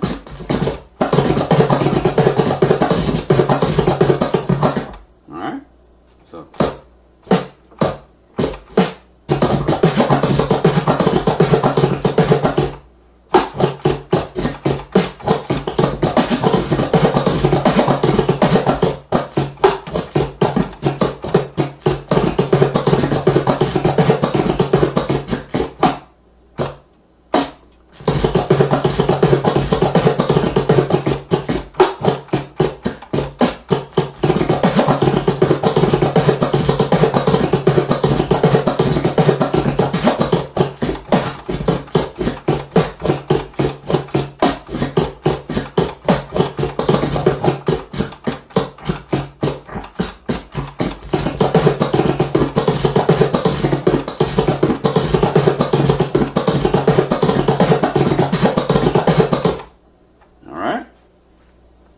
And let's try this on that electro style where I'm going to do the cross rhythm, but it's faster. So it's going to...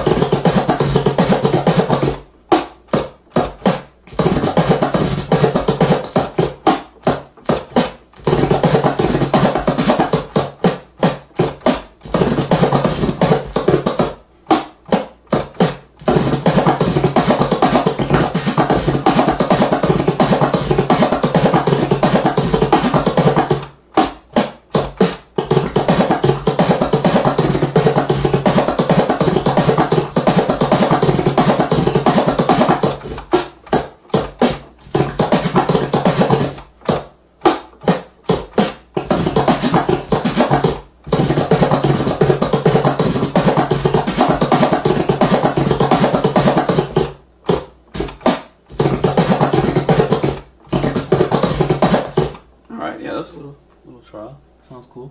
I like that one.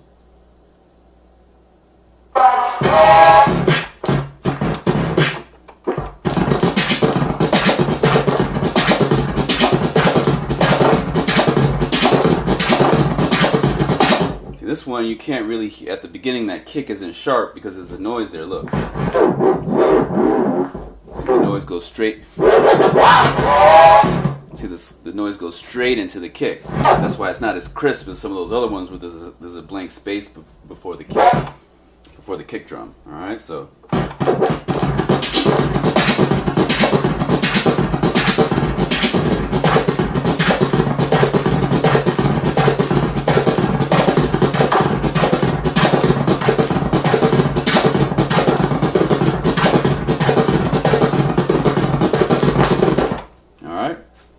Move on. I don't really like that one that much.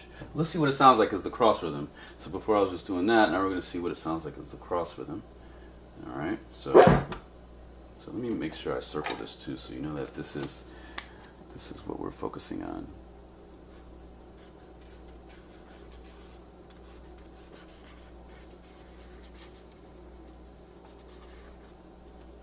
It's like a lion's mane. Okay, and I'm going to say this is cross rhythm. 1 bar cross rhythm. Alright, so it's a 1 bar cross rhythm. Alright, so we're going to put this back here. Okay, so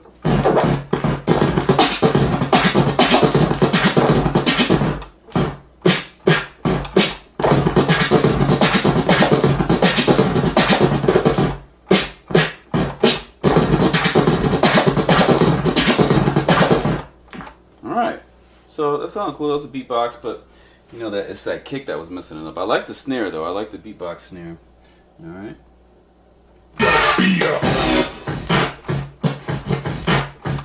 Turn this up a little bit.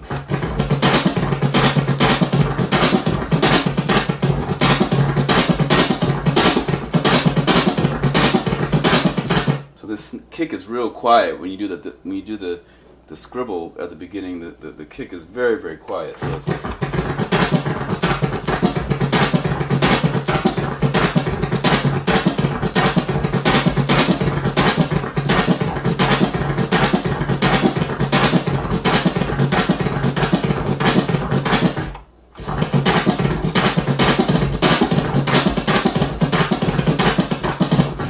alright, so it sounded alright. I'm not really feeling that one.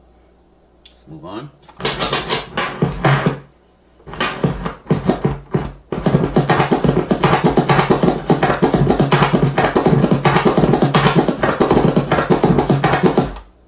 I like that one. Let me move a little bit forward.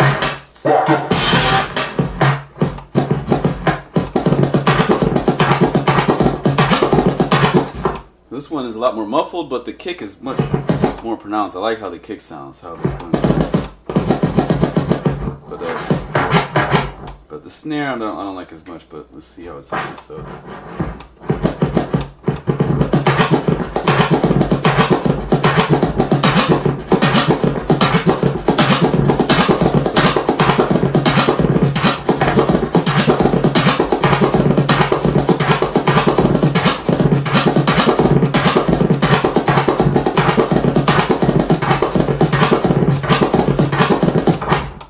Sounds alright, but it's very muffled. There's a lot of kind of like garbled undertones that you kind of hear and all that. It's not really clean, doesn't sound clean, it sounds very muffled.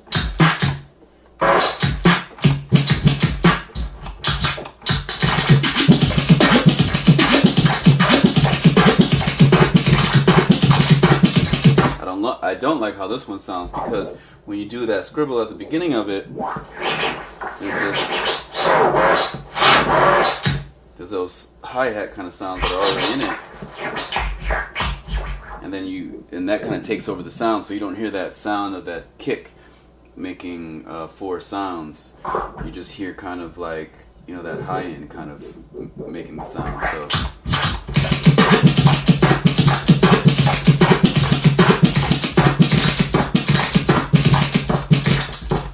yeah, I don't really like how that sounds.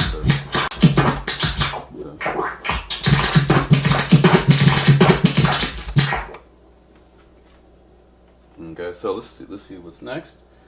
All right, so all right. So here we go.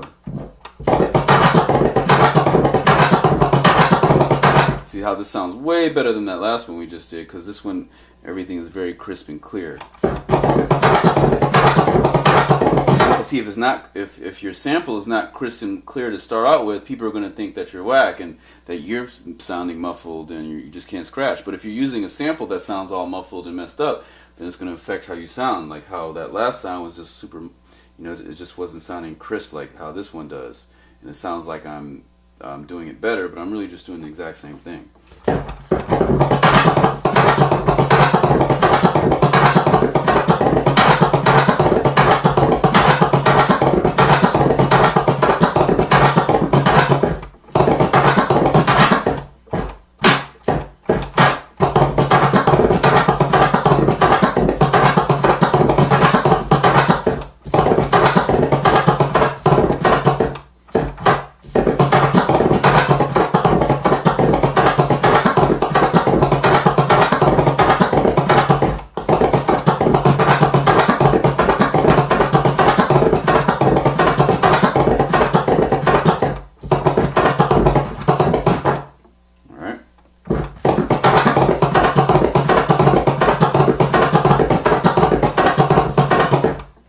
So I was just doing that, looping it over and over again. So yeah, that one's is cool, but it's still kind of muffled. But it sounded better than the one before it. Now we're gonna try these.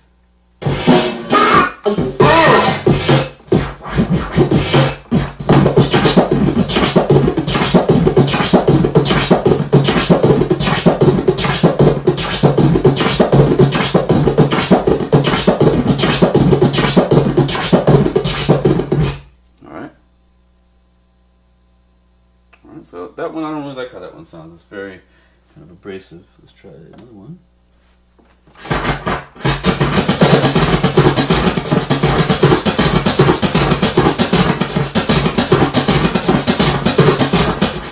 So this one is kind of abrasive. I don't know how it sounds really. So yeah, I don't like how this scratch sounds when there's like a hi-hat over the kick. That's one thing I've been able to ascertain from this. Yeah, it doesn't sound clean. It sounds like, you know, it just sounds sloppy. I don't like that. Here's the next one.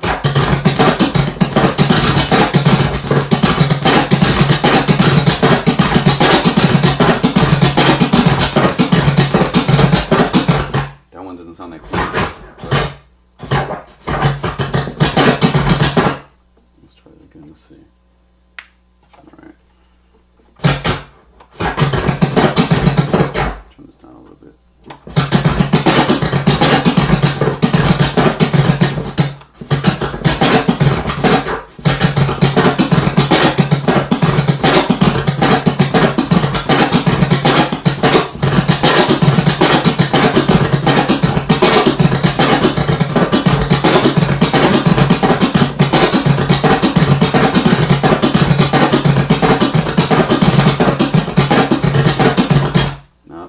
Sloppy. It's very that it's just it doesn't sound crisp as some of those other drums. I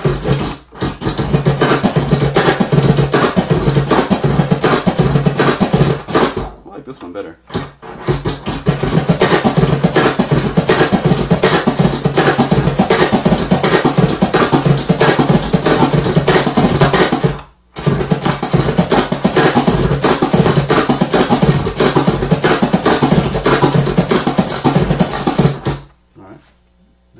Not super crisp, but I like it better than the other ones.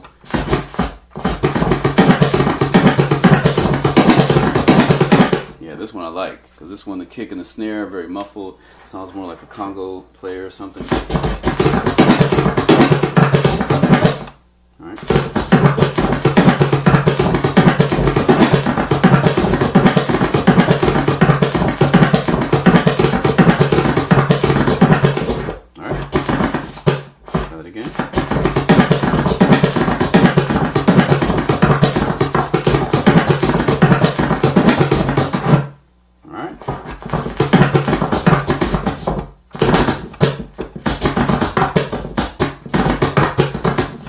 Skip to the next one, so let's try that one. Well, let's go back to that one before, because I was feeling it kind of. Nope, we didn't do that one, do we?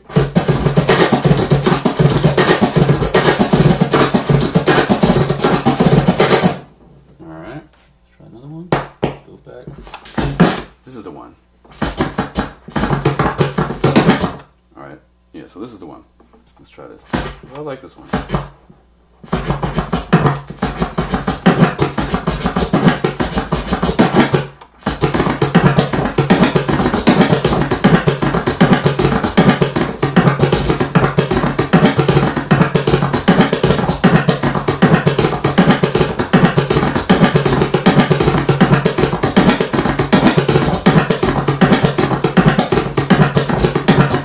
Now let's try the cross rhythm. I was just doing the loop.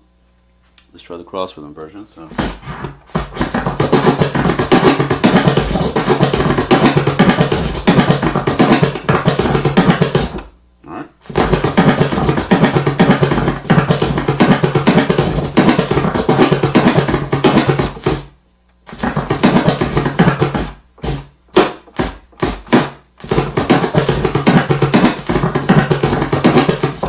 Alright. That sounds alright. Let's go to the next. Alright.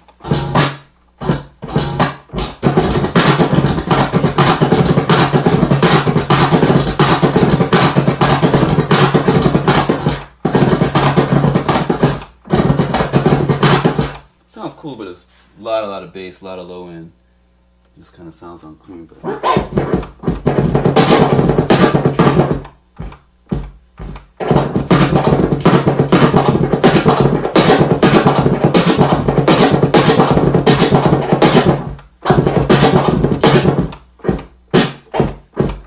See, that kick is so loud. Even if I just make a beat with it, the kick is super loud. So like.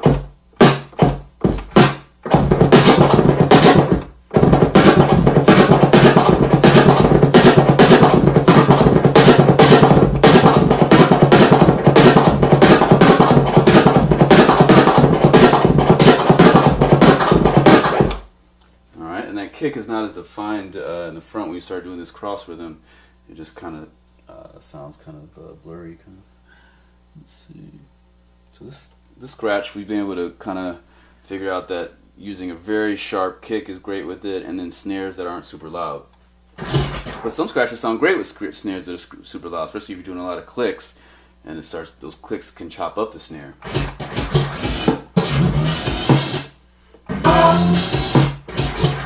This one's probably not going to sound that great because it's got all these hi-hat kind of rise and stuff going with it.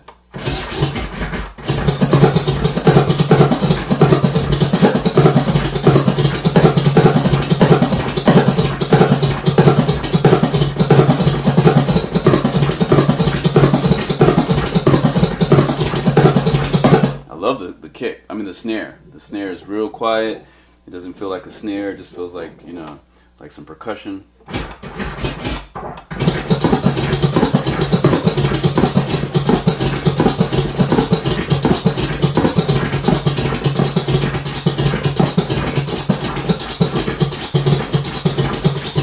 I like this one, but I don't like the kick that much. That kick is kind of, you know, it's not sharp, but I like the snare. The snare is great.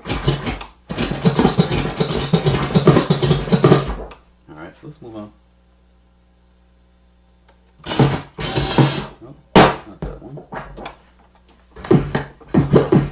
Alright, so see. No, I don't like this one because when you scratch the kick, it has that kind of, it has like somebody's voice kind of sound in it, or just some kind of weird synth or something. Let's see. Oh, it doesn't. So, it's when you speed it up. When you speed it up, it kind of has that percolator pop, but there's just a lot of rumbly kind of bass going with it. So.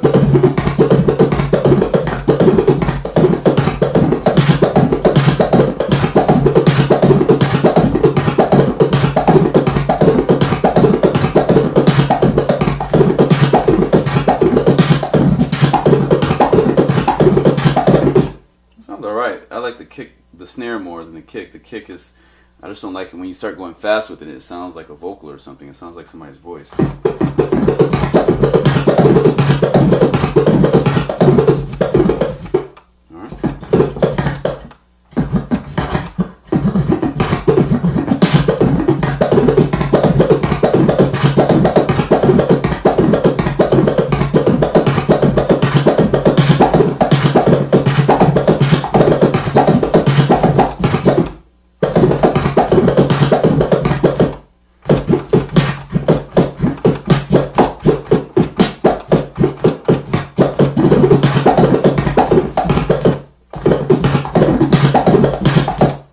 Notice that I was actually controlling the dynamics of the snare.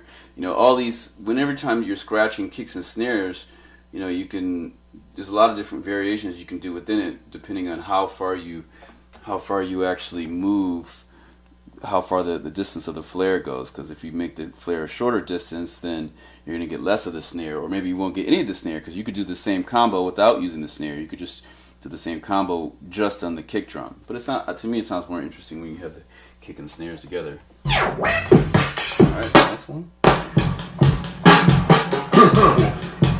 Not that one.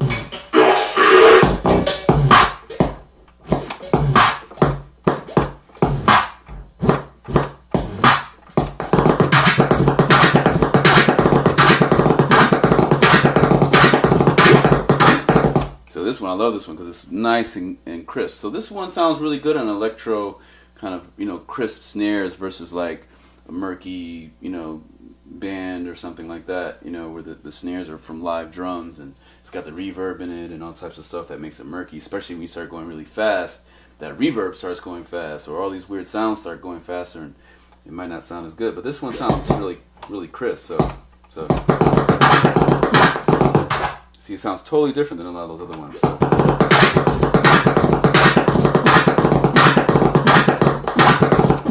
Whoops.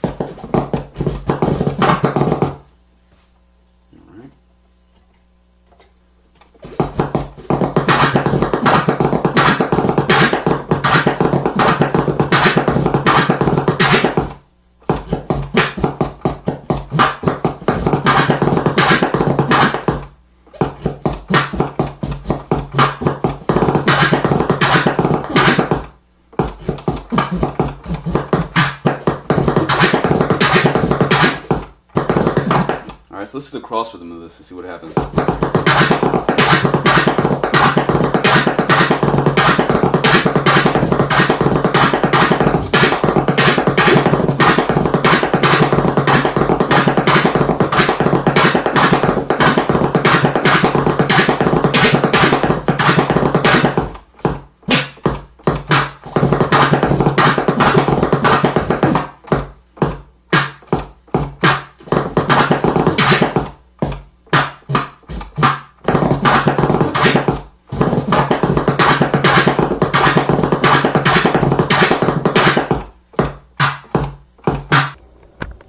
Now what we're going to do is we're just going to do a quick run through of a bunch of different samples and see what it sounds like with different samples. So we heard what it sounds like with different kits.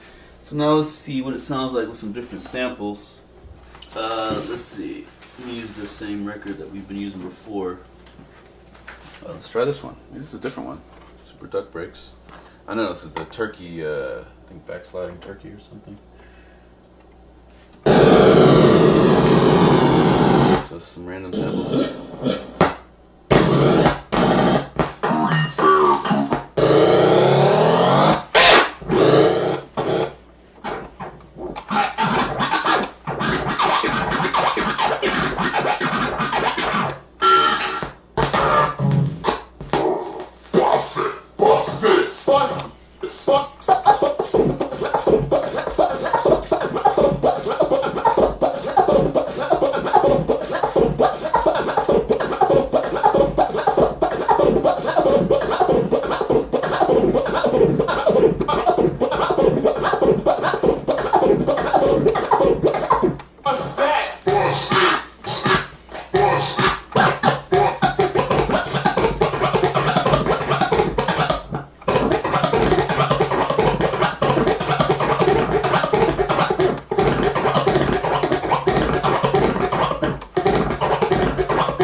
See how clean this one? So when I do recordings, I'm probably going to use this like album type of stuff. But you know, usually all these things I'm always doing tutorials, so I'm going to save that for later.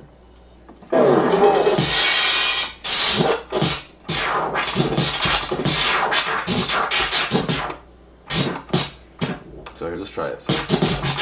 Oops.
I like how it sounds with these though.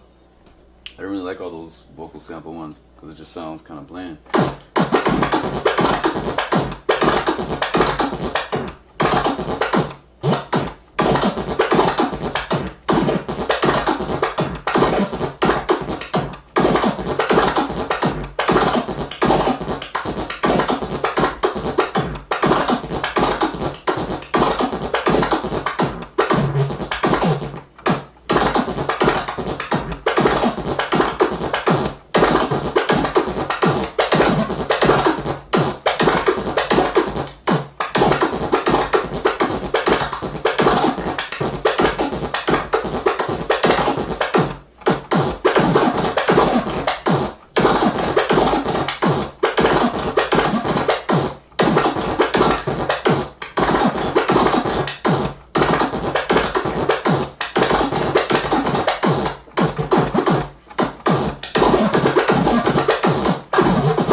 I really like how it sounds with these sharp kind of video game sounds. You know, it sounds a lot different than the kind of muffled vocal sounds.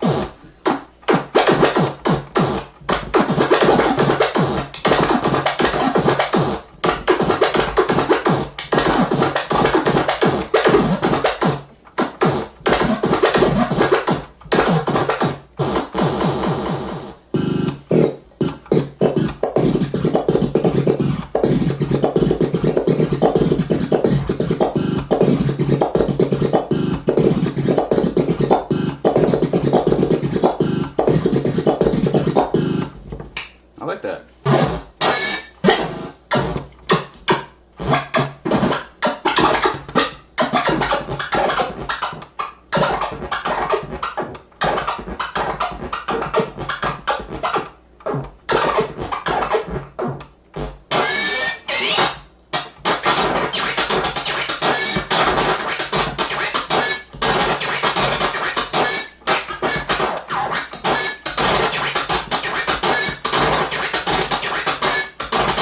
So you notice instead of putting a flare there, I'm just replacing it with the forward, or really like a power down one, like a logarithmic drag, or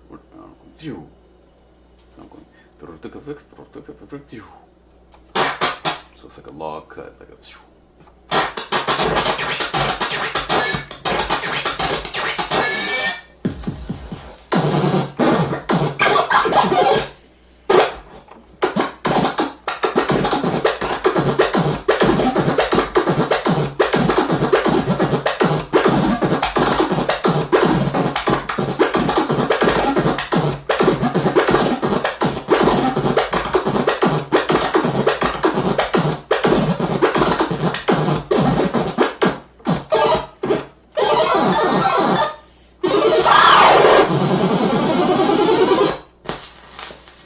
You notice I'm doing these when it's at the start of like a cutoff to the sound, like where you don't hear anything and you hear a sound, versus doing it in the middle of a sound. Hello, what do you want to scratch?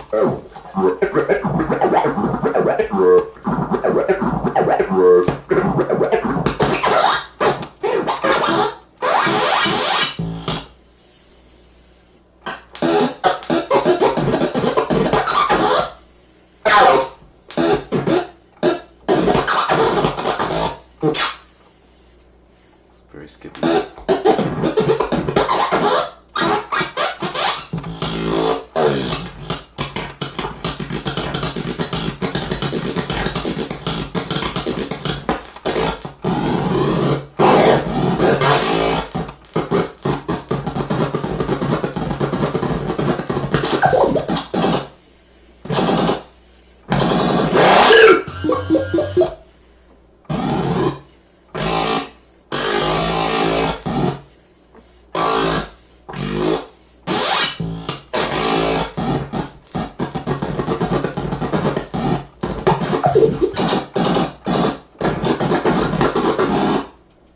try it in the center of the sound. Some of these sounds are like these long sounds. I'm just going to try it in the center.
I like this one.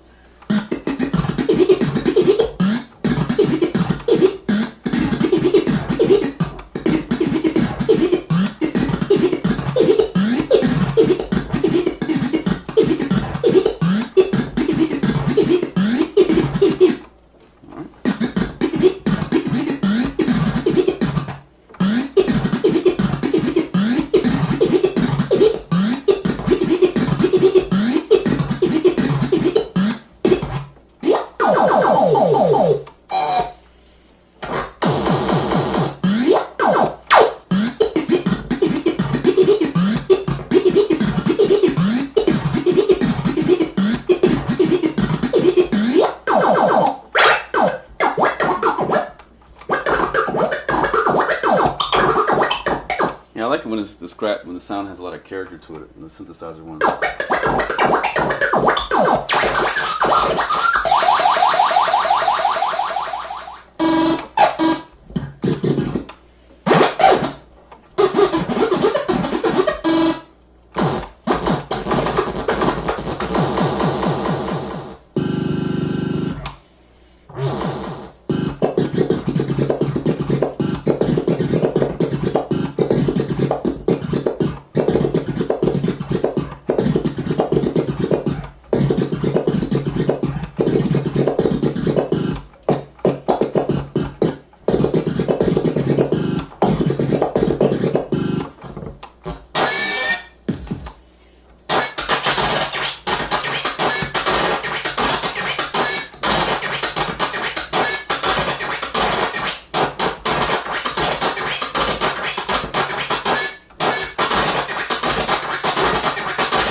Alright, let's try the other side. Might not be a lot of samples on this side, maybe there.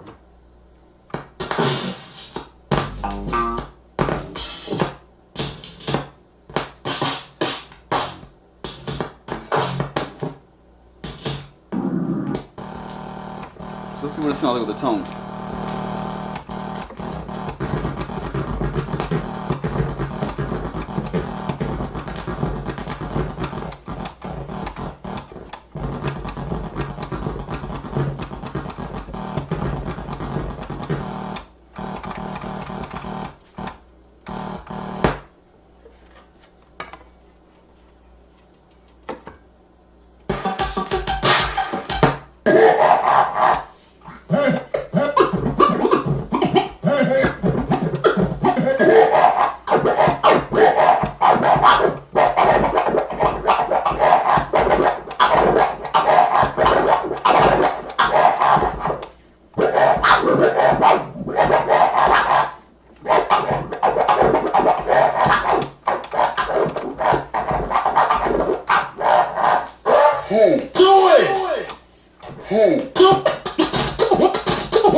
So yeah, things with a nice sharp attack sound much better, and a lot of times vocal samples have a much smoother attack,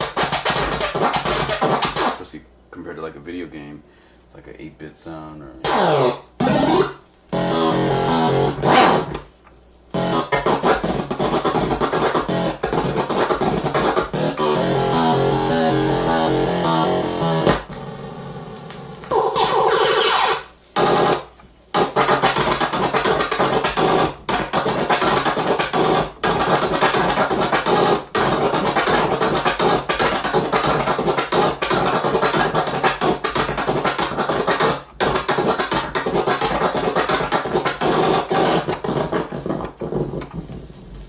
I think we're good.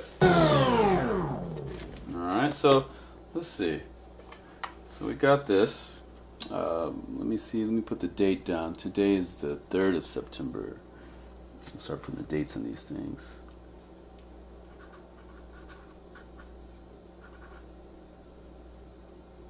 (2019). Alright, great.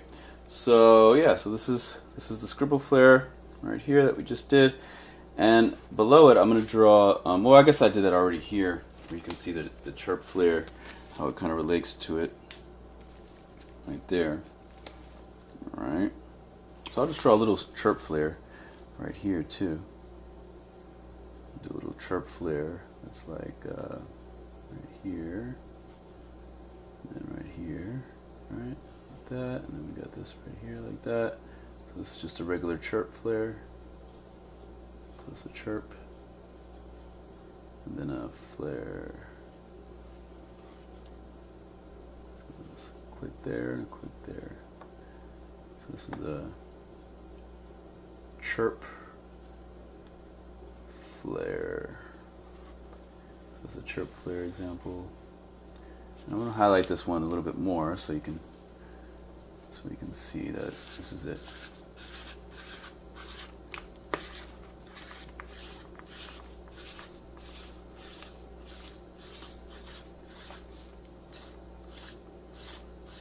Alright, so I'm just highlighting that a little bit more. Alright. A little thing right here. Maybe like a... Here we go. So this is a Scribble Flare, so I'll write this down. This is hybrid. This is a hybrid right here. Hybrid. So this is like, you know, if you're just starting off, you can just try slow 2 babies, but this isn't really the way. This is, it's really this way. All right, so it's going waka waka waka waka waka waka or waka waka waka waka waka waka waka waka waka waka waka waka waka, whereas this is like waka waka waka waka waka waka waka waka waka waka waka waka waka waka. All right. All right. So here we go. All right. We're done. Peace.